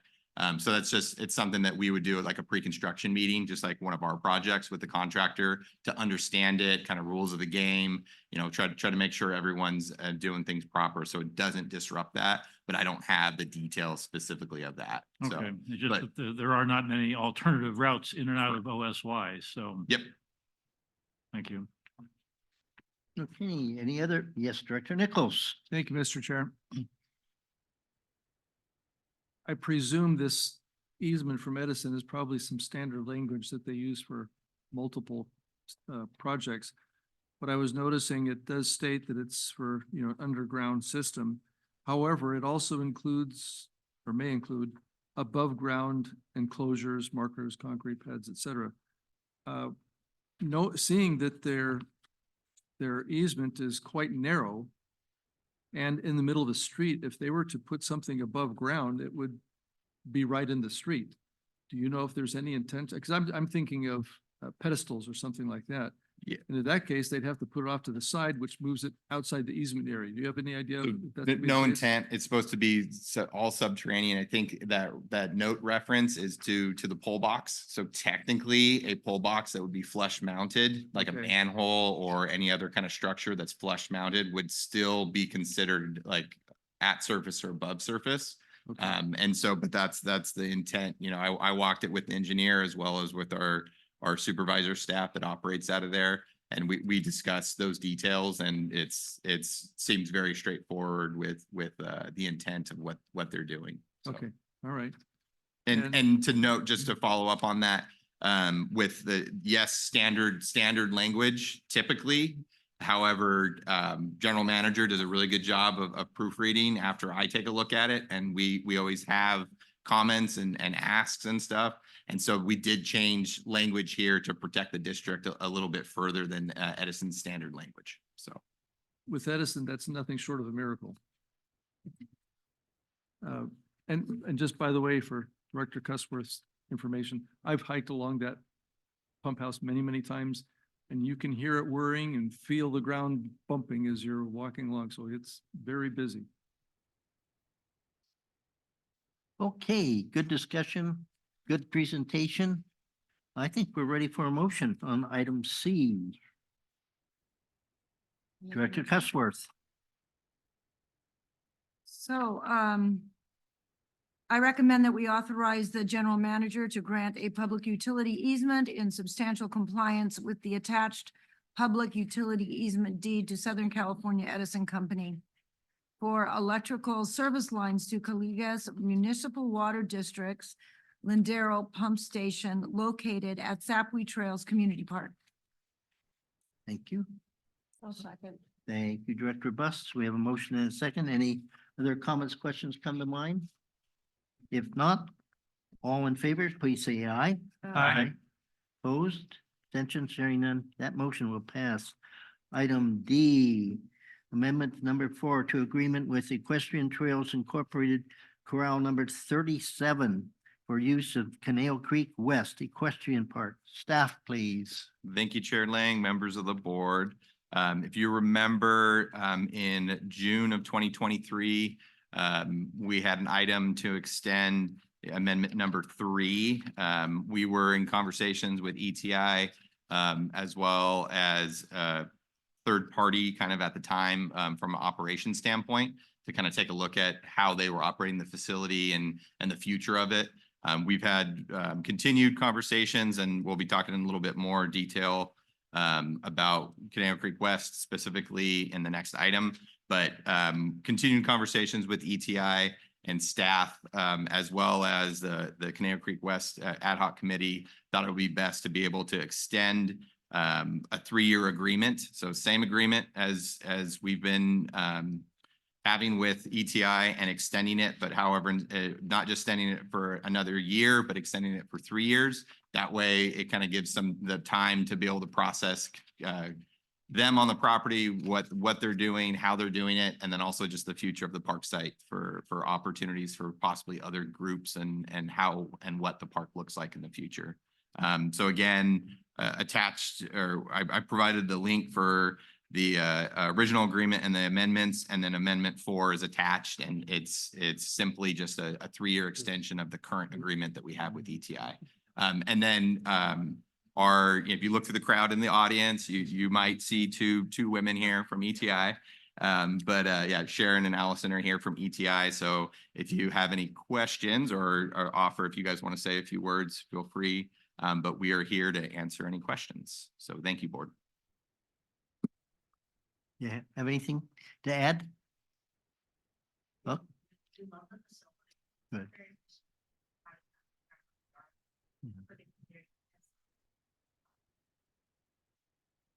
Good. Okay, board members, any comments, questions, or motion? A question. Yes, sir. Andrew, this agreement, although I'm looking at the map on the next item, but does this agreement cover everything that's the 24 acres of the equestrian park?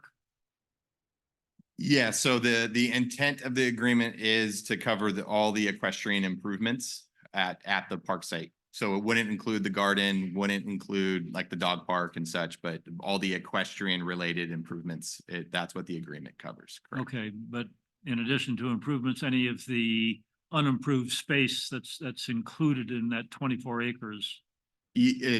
Technically, yes. However, that's something that we've further defined in more current agreements with others, just like the garden. We actually show maps to show, hey, what area exactly. So through, again, the next item that we'll be discussing, we'll kind of talk a little bit about that. But then that's something to be determined, right? So depending on the community outreach and interests and all that, of coming back in the future to shore up the agreement, how it looks in the future, so ETI can remain and continue on at the property. So. Okay, thank you. Thank you, Director Huffer. Yes, Director Nichols. Thank you, Mr. Chair. You know, I've always been appreciative of the equestrian community there. In fact, I out there with our grandkids the other day, and they just saw this, I say, boatload of horses. Lots of horses, lots of trailers, everything else, and they just were absolutely thrilled to be able to see all the activity. But I know you have special events and things like that, and some neighbors, some regional, and it pulls from quite an area. But I just was wondering since you mentioned it, Mr. Moody, with the next agenda item talking about reaching out to the public for, what's to happen into the future of that next facility. Is this 3-year agreement? If there's something that wants to, if the public says, hey, we want a park over there next year, does this just kind of put a hold on that? Says, well, we can't do it for 3 years because we already have an agreement. I just was wondering, how does that affect future plans? Yeah, it's to be determined, but the intent, just like the garden on the property, right? We have existing stakeholders, we have an existing interest from that. However, if it needs to be modified, or as Director Hopper mentioned, it's the, hey, maybe it's a designated area or expanded area or whatever it may be, then that will get figured out in the coming years, however the process goes. Okay. So, and the intent would be for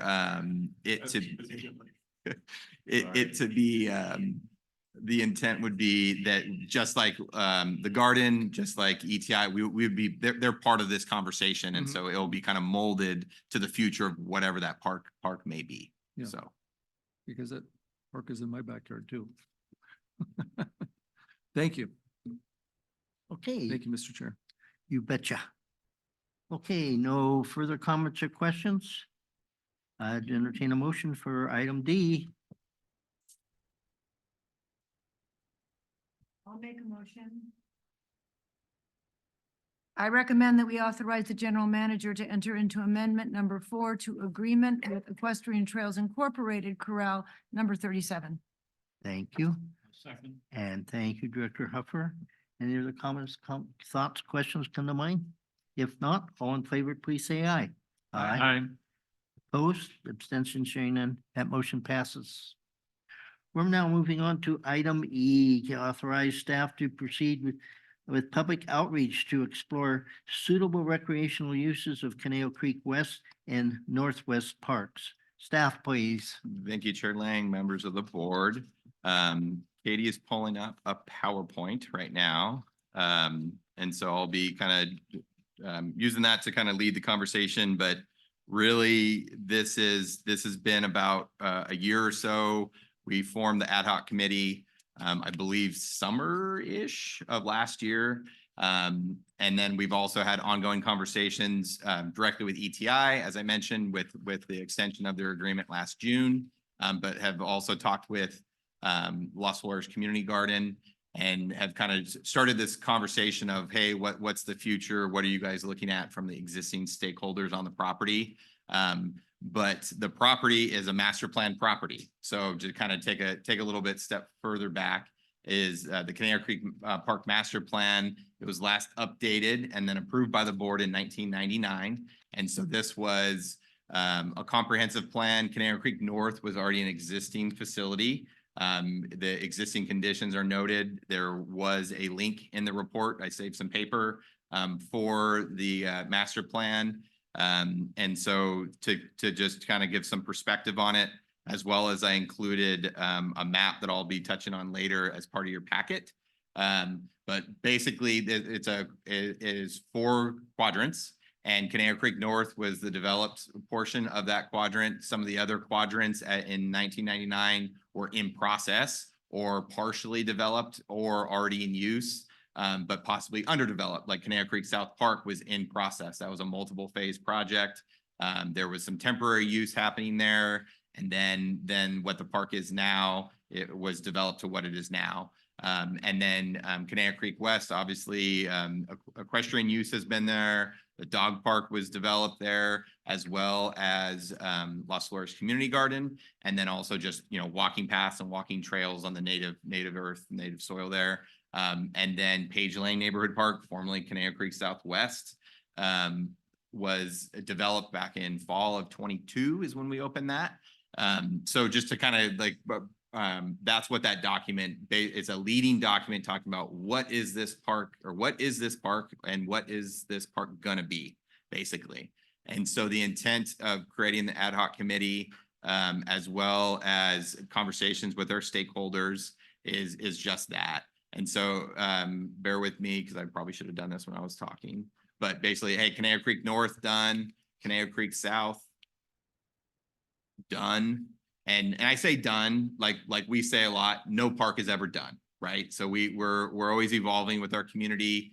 And so no park is ever done. Just like Page Lane, we've gone back and done some work there after it was completed in 22, right? After some rains, and we have some ongoing work there as well. So no park facility is ever done. But then, top of the screen is Conejo Creek West, as well as Conejo Creek Northwest. So hey, it's in process, but what is the future of this last quadrant? Conejo Creek Northwest is about 7.3 acres of just undeveloped, but designated in the master plan as neighborhood park. These are still district-wide facilities.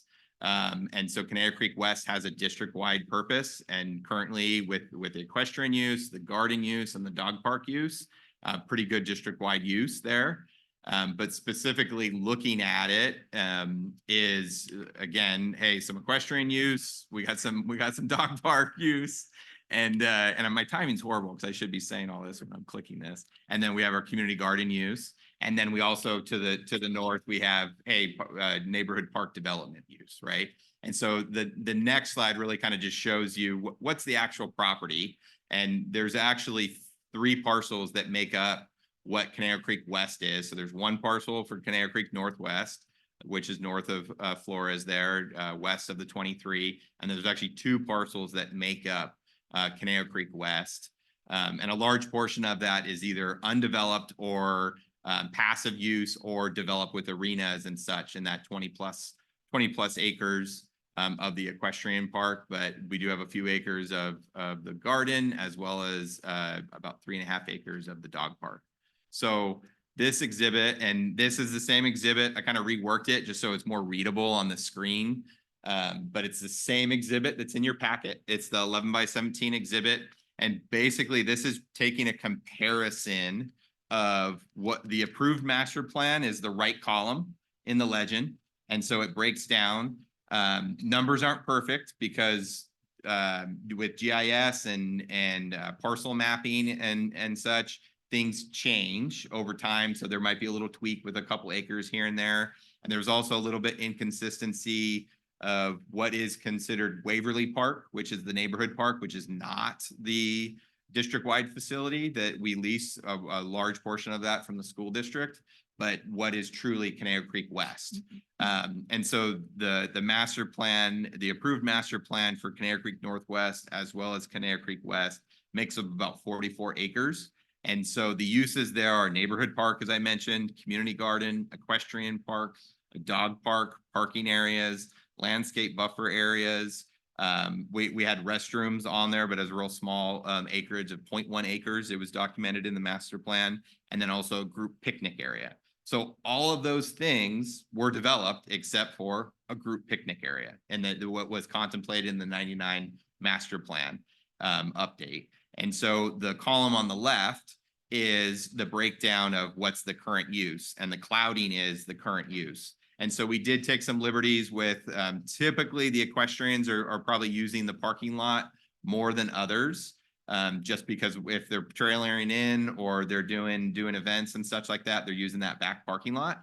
But we did combine the parking areas all into one area, and that's shown as brown on there, as well as, you know, breaking down the neighborhood park, 7.3 acres, community garden, a bit bigger than what was contemplated, but we've brought that back to the board for expansion over the years. And so that's almost 3 acres now. The equestrian park makes up about 24 acres. Dog park, as I mentioned, 3.5 acres, parking areas just over 5. And then we do have kind of a utility refuse site for our dumping, for our trash and disposal, which is about an acre, as well as landscape buffer and walking paths. So that's kind of the nuts and bolts of, hey, what was the plan and what actually happened on the facility, right? So really the goal of staff working with the committee and working with their stakeholders, and then if the board approves tonight, to authorize to go back out or to go out to the general public to review this is, well, what's the future? Just like the master plan in 99 discussed, hey, this is the current interest and the current need. Well, what's the future? What is the interest and need of the general public? And so the goal would be to be able to go out and walk through of just, hey, do some standard outreach, kind of review what's the interest of the public. Really build upon those existing successes. We have the dog park. We have some good walking paths. Can we make them better? We have a great community garden. ETI uses the facility great there. What is the future of the park, right? And so it's really to review those other possibilities. This is a pretty unique property just in the scope of Thousand Oaks, not just the district, but the Thousand Oaks kind of property is we have undeveloped property in the middle of town. And that's, you know, Conejo Creek Northwest, obviously it's partially developed at west. So it's really the district looks at this as an opportunity site to be able to meet the current and future needs of the public to provide recreational amenities there. And so that's something that's come up over the years. With the board going through the budget process, you're aware of our 10-year CIP. And so we do have projects on our CIP that we're very aware. You know, I take phone calls, staff takes phone calls. Rochelle's folks have conversations all the time with, oh, it would be great if we could do X, right? And so we do have a pulse on that. You know, just looking at our 10-year CIP, some of the more district-wide, a little bit more broader kind of uses. Sand volleyball has come up, like a sand volleyball complex. A reservable picnic area is something that's on our CIP plan that was actually part of the 99 plan that never got built, right? It just never got implemented for whatever reason. And so it's on our list of a need and interest, but then also it's already on the master plan itself. Community garden, we actually have on our CIP another community garden. And that was more from a geographic standpoint. But then if we have a successful community garden, as you are aware, long wait lists, interest, maybe community garden should grow. Right. So, and whether it happens at that facility or another facility, that's the conversation. And that is an interest. Just like ETI is interested to remain and be able to improve on the property further. Las Flores Garden is interested because of the interest that they have. They have a huge wait list to be able to do the community garden activity, as well as we have pickleball courts, as you all are aware, and then also just from like a neighborhood park need. Good thing in this area, we have Waverly, right? We have a neighborhood park right there. But from a facility need, as the population gets denser in other areas, that's something that we'll talk about when we bring some information back from the work that we're working with on our overall master plan. But there is a need for neighborhood parks, more walkable parks, more opportunity. So Conejo Creek Northwest would still serve a need. What that park looks like might be different. You know, when we did outreach for pickleball, you know, there was interest from the public of leaving it dirt. Well, it's been master planned as a neighborhood park for some time now, through all the different iterations of the master plan. And so the intent would be to revisit that conversation, you know, say, no, I'm not putting pickleball within 150 feet of your back wall from the neighbors, but from our outreach that we did from pickleball, the neighbors were interested in walking, passive, you know, very similar to Page Lane. However, there was also some misunderstanding or misconceptions that they have direct access to the back of their properties with vehicular gates and things like that. So that's kind of the conversation of, as we go through this outreach, we'll learn more and more interest from the public, more interest from our stakeholders of what the future might be for the facility, and kind of go from there. So there's a lot of different possibilities. We do, again, Waverly is a really good asset in that, and it's a great, you know, it's a free park per se, because the majority of Waverly is a school district property that we lease from them. We still have a lease for over 6 years left on the agreement. It was a 10-year agreement that we did 4 years back. And so we do have that, and we would still obviously look to extend that. But that's kind of a separate item in conversation to the bigger picture. And just kind of going through my notes here. Yeah, really it's the you know, forms of outreach similar to what we've done like for Conejo Community, but a bit more robust, right? This is a district-wide facility. We would be doing some form of like online surveys, a series of on-site meetings, possible, you know, a back and forth with maybe concept mapping or ideas, all that type of stuff. Once we kind of dip our toe in it and kind of see the initial interest of the public, and then really go from there. So with that, I'm available for questions. I don't know if the committee would like to add anything before general board comments, but. Yes, committee, you have any comments to add to the presentation? Go Sure. ahead. All right.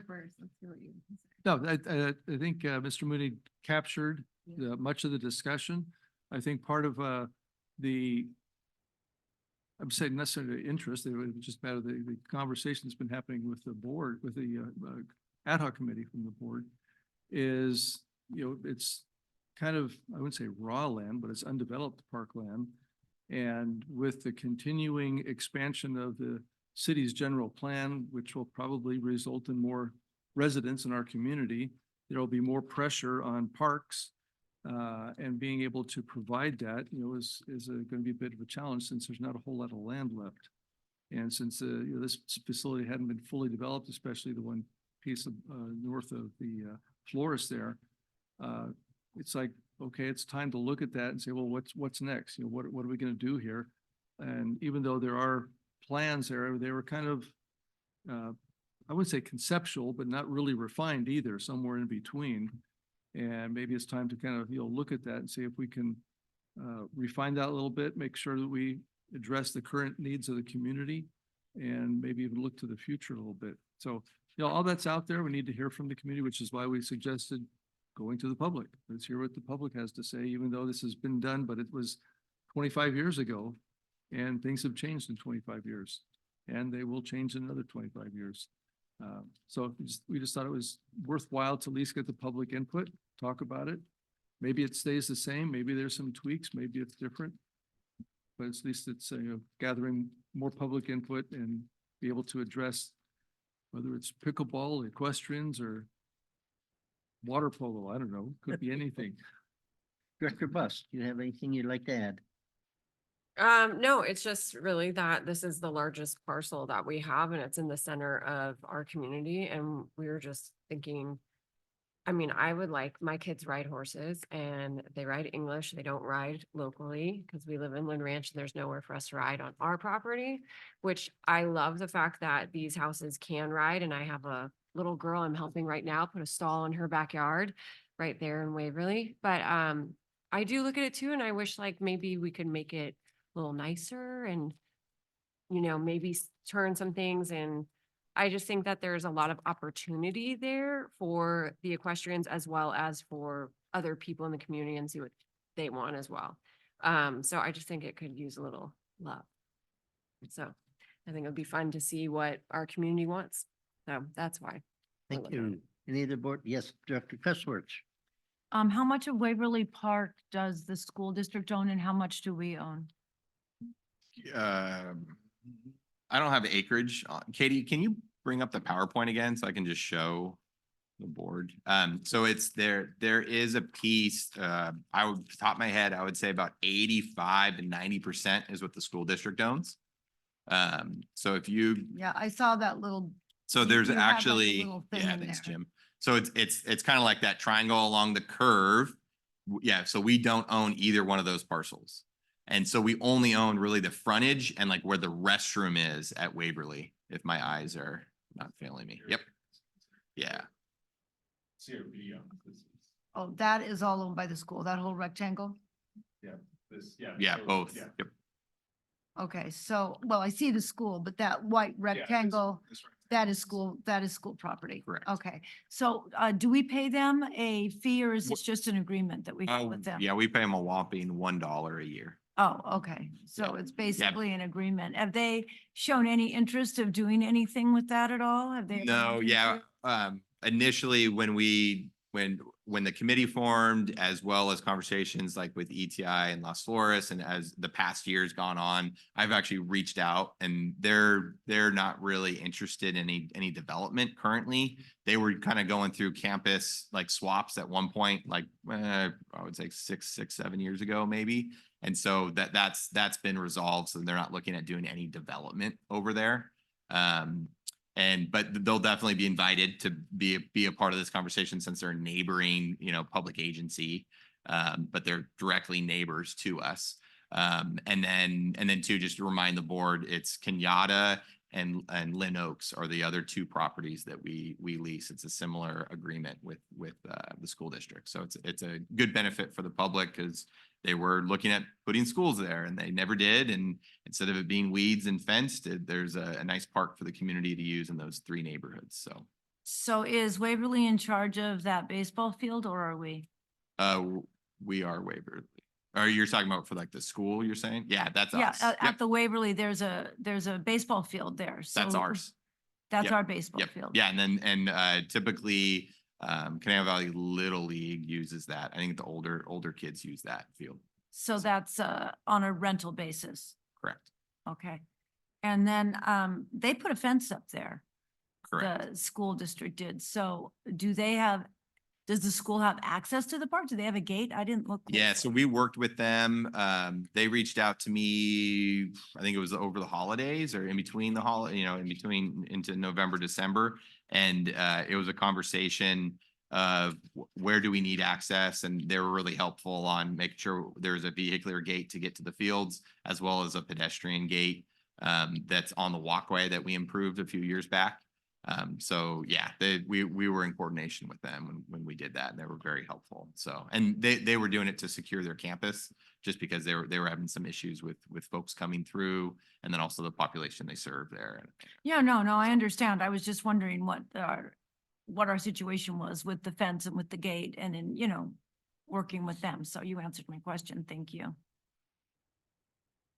Any other comment, Director Huffer? More just a comment. I did go to that link with the CCPMP, and it was interesting to look at the old document and see some long-time names on the final documents and people that knew way back when.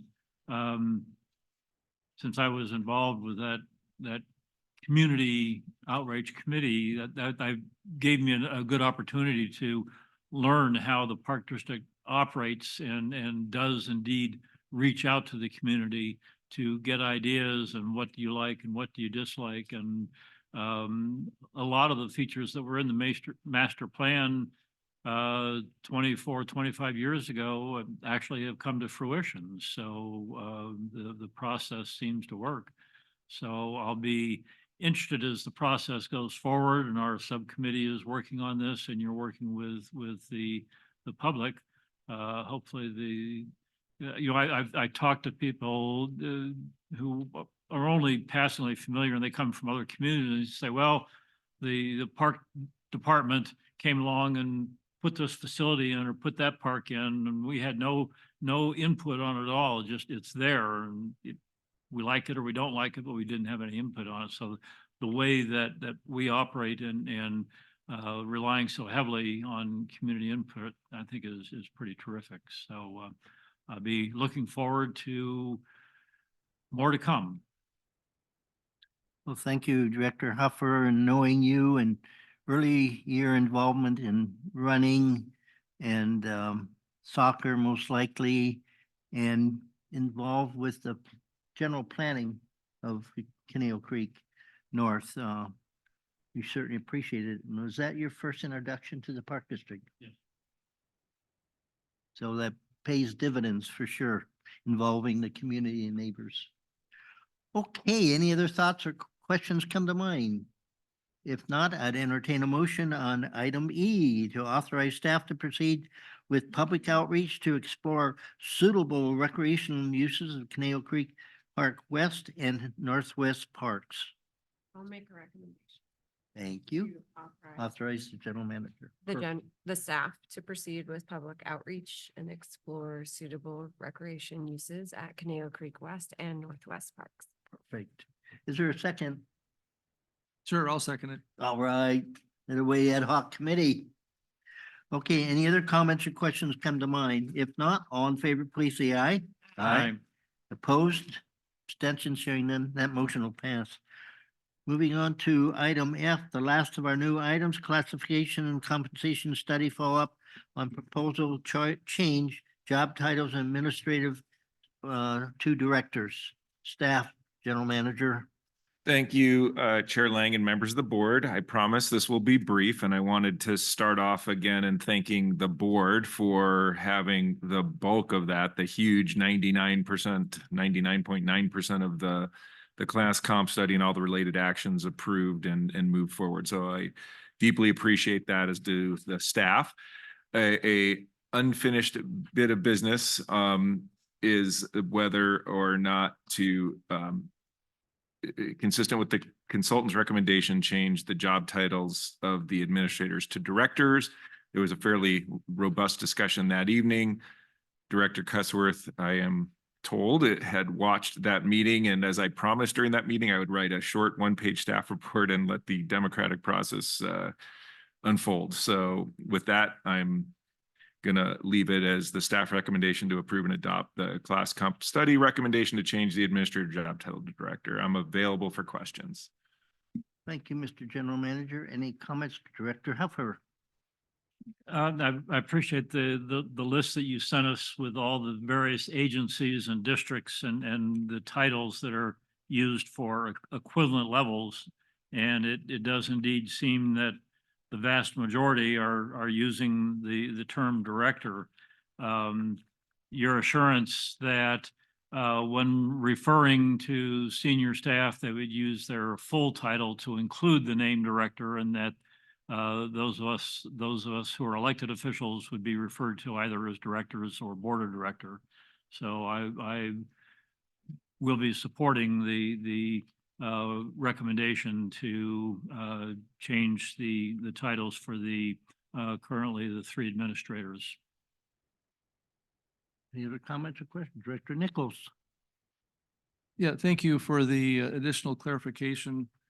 I think in reviewing, again, the list that's in the packet, the additional list that you provided, and then also our general manager, thank you for providing the current law as far as what park district titles are or aren't according to the legislative process. And still kind of leaves it, I guess, a little bit open, but nonetheless, it's, at least we had that. So thank you for that. And I think what has happened over time, and again, I reflect back, I mentioned this before, of going to the CPRS conference and hearing the director term thrown around and realizing that wasn't me. That was a bunch of other people on the executive staff team. And I think over time, where perhaps in the time past, and I'll have to defer to those of you who have been in the park district world for a lot longer than me, that titles have kind of coalesced and come together, whether you're in city agencies or you're in special park districts, or even community services districts, and some of those similar, because we have a number of related agencies like that.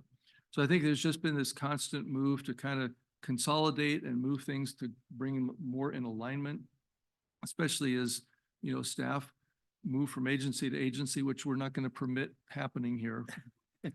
But as they move from place to place, there is that coordination, and you can kind of see how things reflect one to the other. I also was thinking about the titles of the elected officials, and we are referred to as directors, but more often than not, it's a board member. See, I'm on the board. And of course, the next question is, oh, we have a park district? What is that all about? So it leads to another conversation. But I just have seen how that has kind of evolved over time. And I think we can clean up whatever internal documents are necessary to make sure that those are clear. And just to point out what the differences are or aren't in the text itself. I don't think any of us here in this room have any confusion as to whose job is what. But I think if we can just kind of make that effort, I just realized that that's kind of the direction things are going. And, however we want to refer to ourselves, just to make it clear. And then as we are referred to formally or informally, just to make sure that that's clear. And if there's some confusion as things go by, we can address it somewhere in the future. So yeah, I think that would be my recommendation, is to continue to follow staff's recommendation. Thank you. Any other comment, Director Kissworth? Well, as I said, I watched the board meetings and found that, oh my, we're going to be postponing this till I come back. So I should do a little study on this. And I'm sure you're all incredibly interested on what I did. So, so I'm going to tell you. So I thought, well, I'm going to go and see what the special districts recommend for boards. And it says in the special districts that special districts have to have elected officials that are either directors, trustees, or commissioners. So it did not say that we had to be directors as far as that goes. So then I thought, well, I wonder what all those for all the special districts. So then I thought, well, I'm going to go into the CARPD and look at what rec and park districts are doing. So I went and looked at every website of all the CARPD members that are the same as we. And it was incredibly interesting. I don't recommend you all do it, but it was very interesting to me to just look at the different websites and to look at the different names that they called their boards of directors and what their staff was like and the whole deal. I found it amazing. So I found that most of the districts call their boards board of directors. However, they don't all call the members of their board directors. 25 said that they had directors with the name of the person and director after it. 18 just said board members. And these weren't the officers. Now, this is really interesting. You're going to want to know. So some of them called the people in charge a chairperson. Some said a chairman, even though the chairman was a woman. Some said president and vice president. And one very interesting district, I don't remember who, but I really would wish I could have been in the meeting when they decided on this. They had a chairperson and a vice president. And I thought, I guess the vice president said, I want to be vice president, not vice chairperson, whatever. So it seemed to be some kind of fluency on what they called each other. 4 of the districts didn't call their board members anything. They just said board and then had names with no title after it at all. One of them had trustees, even though they said they were board of directors, they had trustees after the name. One of them included the general manager on their board. There were a couple that just said they were advisory committees. And one very interesting district, I wish I had written it down, just had a picture of 5 men standing in a field with no name and something, if you want to contact, if you have any questions, contact, and I don't know who it was. I don't remember the name, but it was a woman's name, like contact Martha at so-and-so. So there was a big variance here. Now, another thing I noticed is it was very difficult for me. Oh, and many of the boards also had secretaries and treasurers on their boards. Now, we're a larger Rec and Park. So I thought, well, maybe these boards were smaller and they didn't have as much staff as we did. When I went in to look for the staff, it's sometimes difficult to find who the staff is. Sometimes you have to dig a little bit. And I don't know if they had all of the staff listed. So I thought, okay, we have a large variance on what we can call ourselves by special districts. And there's a huge variance on what we can do as special districts that are Rec and Park in California. So I thought, okay, the Rec and Park that I know that is the closest that I know to what we are is Simi Valley. Simi Valley calls everybody a director. They have a chair, a vice chair. And then when I looked into their employees, which again, it's not always that easy to find the employees, they have 3 directors. It looked like one was over management services, one was over recreation, and one was over parks and planning. So that's what we were proposing to do. Now, what I've noticed in our board meetings is we call all of the board members director.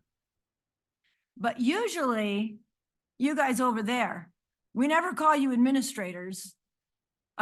We either call you by your, names like Mrs. Callas, or we say Rochelle, or George just usually says staff. And then whoever wants to talk can just talk. So as far as our meetings go, I don't think there needs to be any difference in what we're already doing. I think that, in my opinion, we can just go ahead calling ourselves directors and calling them whatever we want to, because that's what we seem to be doing. As far as the public goes, if the public wants to dig into our website to find our staff list, we would have Rochelle Callas, director of. She wouldn't be listed as a board member.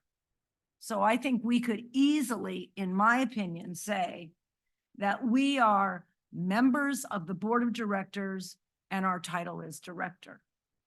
We could say they are part of the senior staff and this is what they're called. But we never call that at our meetings. And I don't think the public pays that much of attention to it. So as far as I'm concerned, this would just be a change that you would be doing in your titles of the staff, which is exactly what you paid that consulting agency to do. And which by this extra information shows that what you're doing is in line with the industry standard. So because of my extensive research, I would be going along with saying that we should just recommend it. We should go with the staff recommendation. Thank you. Any other comments or questions? Well, I shared with our general manager, I decided to check with Google the difference between manager and director, director. And it's different understanding for what Google said and for what we're understanding. But to me, it's not that important. The important thing is, as Director Nichols, I believe it was, stating that, you know, in the future or whenever, again, we never want it to happen, is that you look for other opportunities and have to have a similar titled position to go to. It's, you know, trying to establish a industry standard. As Director Cussworth mentioned, it was all over the place. And so I think for the purpose of coming up with an industry standard and just to get this over with, I would go along with the staff recommendation. So is there a motion? I make a motion Oh, that. wait, Oh, go ahead. I was sorry. calling on Director Huffer. I didn't. No, you, That's you okay. go ahead. You started it. Go Oh, ahead. sorry. I make a motion to approve and adopt the classification compensation study recommendation to change the administrator job title to the director job title. Thank you. Do we have I'll a second. Thank you, Director Hupfer and Director Buss. Any other thoughts, comments, questions come to mind? If not, all in favor, say aye. Aye. Opposed, abstentions, hearing none, that motion will pass. Moving on to item 10, reports and announcements, A through D. Anybody like to make a comment associated with those items? Director Cussworth. I mean, yes. Yes, Director Cussworth. So I've been gone for a while, but I was unable to go to either the Conejo Valley Days Parade or the chili cook-off, but I heard that they both went well. So I'm going to put this to Director Buss. I know you were concerned at one time that the Conejo Valley Days Parade and the chili cook-off would be at the same time. Did that seem to be a problem? No. I think it went totally fine. Okay. Yeah, I think that it ended up being, yeah, of course, you're concerned with volunteers and sheriffs and all of the resources being stretched thin at that time. But I think it ended up, it was one of the smoothest ran chili cook-offs I've ran out of the 6 I've ran now. And I just was like, wow, this is really amazing how well it went. So yeah, no, it was totally fine. Well, probably with experience and a good director there running that, it would get easier. But I did read in the Acorn that some people enjoyed going to the parade and then going to the chili cook-off because it reminded them of when they used to go to the parade and then go to Conejo Valley Days. And so it kind of gave a continuity to them. So I was just wondering if that was causing a problem for you. And it relates to, you know, you're on our park. So I thought that would be something to bring up. And it looks like there's a lot of other wonderful things that went on as usual. So. Is that it, basically? Okay. I had on Tuesday, I had an opportunity to speak with the chief of police on these topics, and simultaneously, although there wasn't a real overlap at all, there were 2 big activities, obviously, but the timeline wasn't, you know, a conflict. But the chief said it was a struggle for his staffing, a drain on his staffing. And the word from the chief is there is gonna be a parade again next year. And they might address that issue. So that's just FYI. Who knows what's gonna happen and so forth, but in general, and I've also spoken with Wendy McLeod, and it's her opinion that there'll be a parade also again next year. So anyway, in reference to Director Cussworth's comments. So if there are no other directors who would like to make comments on their item 10, we're moving on to item 11, department reports, Parks Division. Mr. Mooney, Director of Parks and Planning. Thank you, Chair Lang, members of the board. I'll be brief, but I mentioned, I think a week or two ago, two meetings ago, or one meeting ago, sorry, 500 Teal Boulevard. That's actually going to council for approval. So that is again, we have roughly 3/4 of an acre or so of fee-related parkland as part of that project.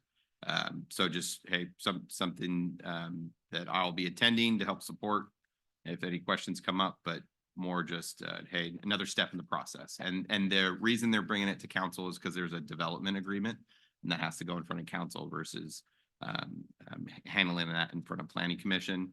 And then from a staffing standpoint, I know you were aware that Joe Ternero retired and Eric York is now the building maintenance supervisor. So he kind of slid over from his project contract supervisor position that he was serving in for about a year. And then this week, we've been going through a hiring process for Eric's vacancy from the projects and contract supervisor position, and Mike Byrne, who is a current grounds crew leader, who is now he has been selected for the supervisor position. So yeah, just a little bit of change there, but yeah, thanks to Melissa and her staff with Shelley and Rosie to, keep making sure that we have people to help out in the parks and do their thing. So we appreciate that.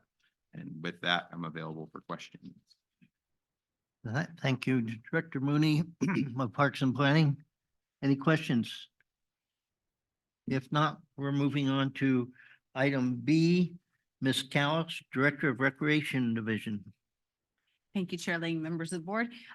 So just to go back to the fees and cancellation policies, they are on our website. They are under the reservation section. Picnics and outdoor has fees and cancellation. Cancellation's about 45 days. And on the fields, the cancellation policy is there. But we do not have advertised the actual fees to rent fields. And I think the history on that is because most of that has to go through the department and Kylie and figuring out what there is, but it's something I can add there. So that in your package, you should have this. As always, I'm very proud to give this to you guys. Our team out in the field does a superb job at running programs for our community. One thing I did want to say, this is new on the top left corner. So we've been asking this particular question for many years, and we didn't realize it's actually part of it, like a worldwide statistical thing that happens. It's called the Net Promoter Score. And lots of businesses, nonprofits use this specific question to gear their business and figure out if they're basically if they have promoters, which on this scale, this question is a 0 to 10 that we ask people. If they answer 9 or 10, those are people who are promoters of CRPD. They're people who are saying, hey, Melissa, you should really go check out that ballet class, that type of thing. Anybody that's a 7 or 8, fine, they're good with us, but they're not out there saying anything negative or positive. And then anybody who gives us a score of 6 or below actually could be out there saying, it wasn't that great. I wouldn't do it again. Don't sign up. So kind of not really a positive thing for us. What this shows over the last year, because we've been asking this question for a couple of years, James figured this out and he actually went back for the last year. So 2023, got all of the scores and we actually scored a 72. I said, well, that's a C. And he said, no, it's not. So 72 is actually excellent in this score. It is extremely hard to get and not many organizations do get it. That says we have a lot of people in our community that are out there promoting our programs, saying good things about us and encouraging other people to get involved with what we're doing. So just super proud of that, super proud of our team out in the field, that the reason why that score is because of what everybody's doing out in the field. So just wanted to share that. And with that, I'm available for questions. Thank you, Director Callis. Any other? Yes, Director Buss. I have a question. So at the chili cook-off, you guys brought the rec van and I was curious how it went, if you heard any feedback at all. I didn't hear any specific feedback. I got some pictures. I looked over there and it seemed like there were some kids over there, but I think the bounce houses were definitely way more popular than our little van with our little craft. Oh, okay. I don't get over in the kids zone often, so I saw it pulling in and I was like, oh, I'll have to get over there and then We looked good. good. Yes, but you Perfect. couldn't bounce in our Yeah, rec van, so. it's hard. Yeah, people were focused on another area. Okay, good report. Okay, Ms. Smith, Director of Management Services Division, you have something to share with us? Thank you, Chair. I will keep it very brief. I just wanted to let you all know that Loretta has been dealing with a CalPERS audit for almost a year at this point. And so basically it started with our part-time staff where they were making sure that they got CalPERS credit for all the hours worked. They found 2 staff that were part-time. They worked for us for summer.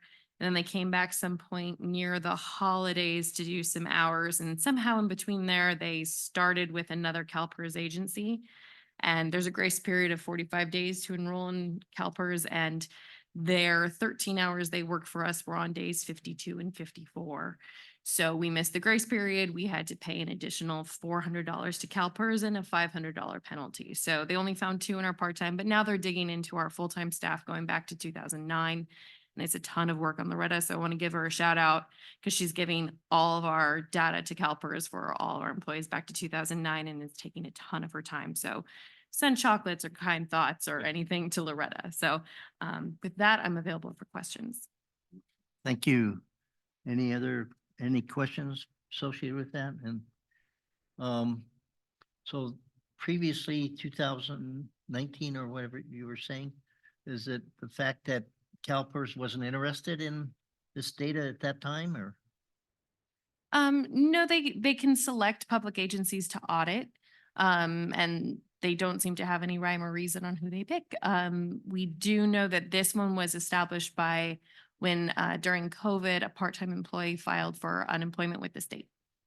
Okay. Yeah, it is something that they do when, they feel they want to do it and then they find us, not having responded earlier, but we weren't aware that they were going to, pursue this. And to me, it doesn't make sense. Well, not a lot of things make sense in government, but, okay, moving on to our general manager's report. Thanks, Chair Lang, members of the board. A few things. I apologize for my phone going off mid-meeting. I was looking at our cool website, looking for the ETI agreement. I was going to click the link and I pushed a new button I hadn't seen on our page, which was said, directly go into Zoom, and boom, I pushed the button and I'm in our Zoom meeting. And then of course I panicked and didn't know how to turn it off. So that was that. We make it very easy to watch our meetings online now. Yeah, it's just one button right there. Next week, I will be out the entire week. Monday is a Capri board meeting, 2 days in Sacramento for CSDA for the Ledge Days. And I understand we're going to be meeting with Senator, Assemblymember Leon, Senator Stern, and Assemblymember Irwin while we're up there, having talked to Kyle Packham at CSDA. And then the following 3 days, Thursday, Friday, Saturday is the California Association of Rec and Park Districts, as many of you are all aware as well. So busy week next week, which means Rochelle will be acting GM while we're gone, and there won't be anything to worry about. Everything's going to be great.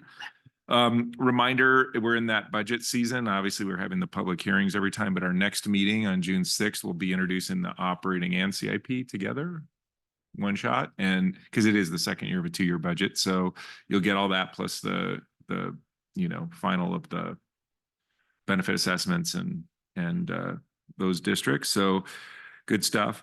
And then next door, meaning our neighbor, our building to next door is 401 Hillcrest. So I think I mentioned that, NPS is out. We've been talking to the city about wanting to we lost the ability to be in the Jantz marketplace. And so we were looking for a summer place for our therapeutic rec programming. So in talking with the city, I think they're really scrambling and they're putting something on their council agenda for May 21st, which means it's either going to publish tonight or tomorrow their agenda. And it's an agreement that the council is going to look at. It mirrors essentially 401 in terms of like a quick and dirty, like what's our relationship. The relationship will be that we basically pay all utilities, everything that any expense associated with being in that space. And it's only a portion of the whole building. But because we need to get in there so quickly in order to prepare it to have programming in there, I just wanted to give you guys the heads up that I plan to sign the 180-day, license agreement. It's a 180-day license for us to be in there. It is fully expected to be under my $60,000 contracting authority, but it's supposed to go on the council agenda. So if you guys don't see it on our agenda, that's why. It's a timing thing. We need to be on there. If they approve it on the 21st, Matt's lining our building guys to be in there on the 22nd, kind of prepping it to start doing therapeutic programming in there. So, and of course, as soon as I get it from them, I'll share it with you guys and everything. But it's a very nice thing. Once again, the city's doing with and for us to put the therapeutics in there. So that's exciting. And in that 6-month window that we are in there sort of temporarily with therapeutics, our goal will be to talk about whether we have the opportunity for a bigger, more robust, longer term agreement and relationship. And I shared with Jamie, the finance director, is like, I'd like to kind of make sure I know where we're sort of going to be here in this building too, because that lease is up in 27. So I will hopefully we'll get a committee of board members with the city or something to kind of talk about the bigger, longer term thing after the license period. So with that, I'm available for questions. Questions for our general manager? I was just curious if you had the opportunity to visit NPS's new facility location. I have not. And at the gratitude circle, they invited to, hey, you should come check it out, but I still have not gone over there. Okay. Board of Directors reports. Director Huffer. Thank you, Director Lang. Just a few things. Director Nichols and I participated in the Conejo Valley Days Parade. Got to listen to drummers all the way down the street, which group of fascinating ladies from the Global Center. Getting a little bit of a pounding by the end, but it was fun. And it was fun to see people out there. There was better turnout, I think, of spectators than I might have expected. They do have the parade of, if you know Wendy at all, so we got to get bands out there. Need marching bands. It was the timing, the access. The with Mates high schools. Elementary School wasn't quite going to do it for me, so. They tried. Yeah, I'm sure. So anyway, we did the Conejo Valley Days Parade, and then that afternoon I did manage to pop into the chili cook-off for a brief time. There was still a little bit of chili left, so I got some of that, and I love the old cars there. That is so cool, all the old cars. No, he didn't. Yeah. You weren't there. No, I love the cars. I went last year. Oh, And then the rest this week, we were all doing pretty much the same things. The gratitude circle. Thank you to staff for getting all of that organized. And it's always a special evening to be able to recognize people who have done so much for our community. And Joe to listen to Joe was fascinating. So that was really neat. The next day, most of us were at the ribbon cutting for the bridge. And then the day after that, Doug and I, people are going to start talking, Doug. I mean, we're just, Wednesday night, we had a COSCA meeting and, a number of things on the agenda, but one of the cool things that the COSCA board approved was the Safe Passage program, I guess a year or so ago, started a Conejo Youth Conservation Corps, which is basically molded after the National Conference Conservation Corps. And they had about 10 or 12 of the young people there who are going to be working on the project. And they've got about an acre and a half. that they're going to basically restore to its natural habitat, and they've got all these detailed plans. So it's kind of exciting that Safe Passage keeps expanding what they're involved with, and be interesting to watch what's going on with this restoration project. So that was everything this past week. Very good. A lot going on for sure. Director Cusworth. Yes, so I was at many of the things that you said, and for the gratitude circle, I again wanted to thank everybody. And I met with Beverly the day before because we were both at the Botanic Garden, and she talked to me for a really long time and told me how excited she was about this. She was very excited to be recognized, and it was very sweet and very lovely. And when somebody's put that much time into something highly unrecognized, you know, it's very gratifying to be recognized for something like that. So I think this is a wonderful program that we do. And that was wonderful. And then I was at the Youth and Family Breakfast, and that was, again, very, very well done. Thank you, Rochelle. I assume it was you and your team and Marissa that put that all together. And one thing I thought was very interesting about that, I don't know that you know this, and I was very surprised because Jeremy Parrish talked about a lot of things that were affecting youth and families. And then the other two women from the Conejo Unified School District talked about many things. And then we had little breakout sessions where they said, pick one thing that they talked about out of many. And every group talked about racism and racist talk. And I thought that was interesting. And Jeremy was at our table where he has children from a wide range. And he said his older children in their late 20s never talked about this, that it was a problem. His younger children are. My children growing up never seemed to be bothered that there was a lot of racist talk. So this is kind of when you're saying things are changing. I don't know if it's because of a lot of social media or what's going on, but with the amount of emphasis that I know is that has been done in schools, at least in the schools I participate in, about not bullying, not being racist, being accepted, diversity, on, and yet there's still a problem. That was very, very surprising to me. I was also at the bridge dedication, and in case you don't know, if you go out into the middle of the bridge and you look out over the bridge, you'll see the confluence. I think I'm seeing the convergence of two streams That's going south. there. South side. Yeah, I guess it would be the south side. So I remember having to hike quite a ways through some brush to try to find that. So now you can just go on the bridge and there it is. And I mean, no, it's not, you know, the river going into the ocean or the convergence of the three rivers in Pittsburgh, but it's what we have. So go and look at that. And I do want to say something else. I mean, you know, you all know I was gone, you know, for quite a while and saw some incredible landscapes in England, just gorgeous. And then when we came back and we were hiking in our mountains and I went and I walked down to the stream, you know, guys, we got a lot here to be thankful for. We've got a lot to be thankful for. And so I talked about that, and I just wanted to give a shout out because yesterday, Elaine, why am I not remembering her name, her last name? Hagan. When I was at the gratitude circle, Elaine Hagan asked me if I would come and read essays that the fourth graders write, you know, to pick the top essays that they will be coming here.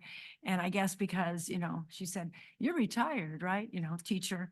So I said, yeah, well, I did first grade, but sure, I'll come. And so when I came, Raquel was at the desk and I said, where are they? Raquel was at the gratitude circle and she was putting out food. And then Jim even made mention, like, thanks Raquel for taking all the food to the teens. And then when I went to the youth and family, Raquel was there setting things up and ripping up the raffle tickets. And I was asking her questions. And then I came here and Raquel is answering the phone. And I said, you answer the phone too? She goes, yeah, and I thought, so, thanks for Raquel for being wherever you need to be and helping out in whatever way you need to help out. So shout out to Raquel. Okay. And you do know that the city sells that water to Camarosa Water District. I do know that Yeah. because it's too expensive for us to pump it up and do the reclaimed water in our parks, but it is being reclaimed Right. in another area. Yeah, it and doesn't we go are to doing the it. ocean Yeah. per se. Okay, Director Buss. Okay, so I was at the chili cook-off, as we all know. And so I have not been to Rotary in 2 meetings. I always try to avoid it for a couple of weeks while we're trying to get our numbers down so people won't ask me, but I have some rough numbers. Yep, very exciting. I know Jim's excited about this. And I just want to say I think it's amazing that CRPD allows for this event because this event raised roughly around $120,000 this year for charity. That's your record, right? My record's 138, Oh. the COVID year, but it's better than last year, which was 92. So I will take it. Yeah, so I would just think that that is an amazing opportunity that CRPD allows for our community. So very grateful for that. And then I went and visited the OSY yard right? Yeah. And had a wonderful tour there and got to learn all about the new maintenance ticketing system, which I actually thought was really cool that now they can do it all electronically and it's not handwritten reports and it's through an app. And yeah, sounded amazing and saw the ins and outs of everything. And I got to see the generators and was asking, do we ever turn them on to make sure they work? And I guess they come out. We do not turn them on is what I'm told. No. So Caterpillar does. So I thought that was kind of interesting because they're massive.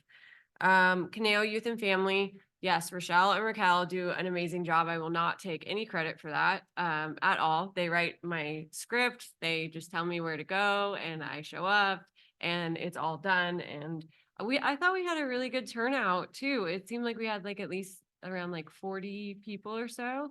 And yes, the conversations were definitely, mental health and then about the racism, which my 9-year-old tells me about the playground and I'm surprised at the words being used on the playground. And then she tells me not to tell the teacher. I'm like, okay. So, but it was and I love Jeremy and Heather and Bethany's speeches were great. And then I was at the gratitude circle with all of you. Very good. Thank you. Director Nichols.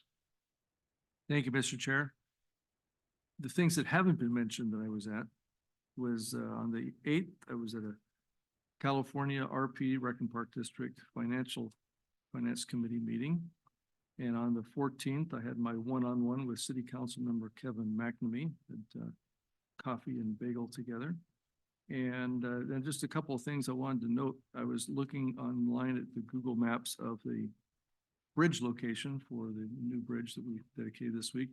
And I noticed that staff has a little marker, I don't know what you call it. It says Paradise Falls parking lot down there at Hill Canyon to try and redirect traffic. So we'll see how that works. And I know that's been one of City Council member Kevin McNamee's been on his bucket list. So he was happy to see that. You're one of his favorite.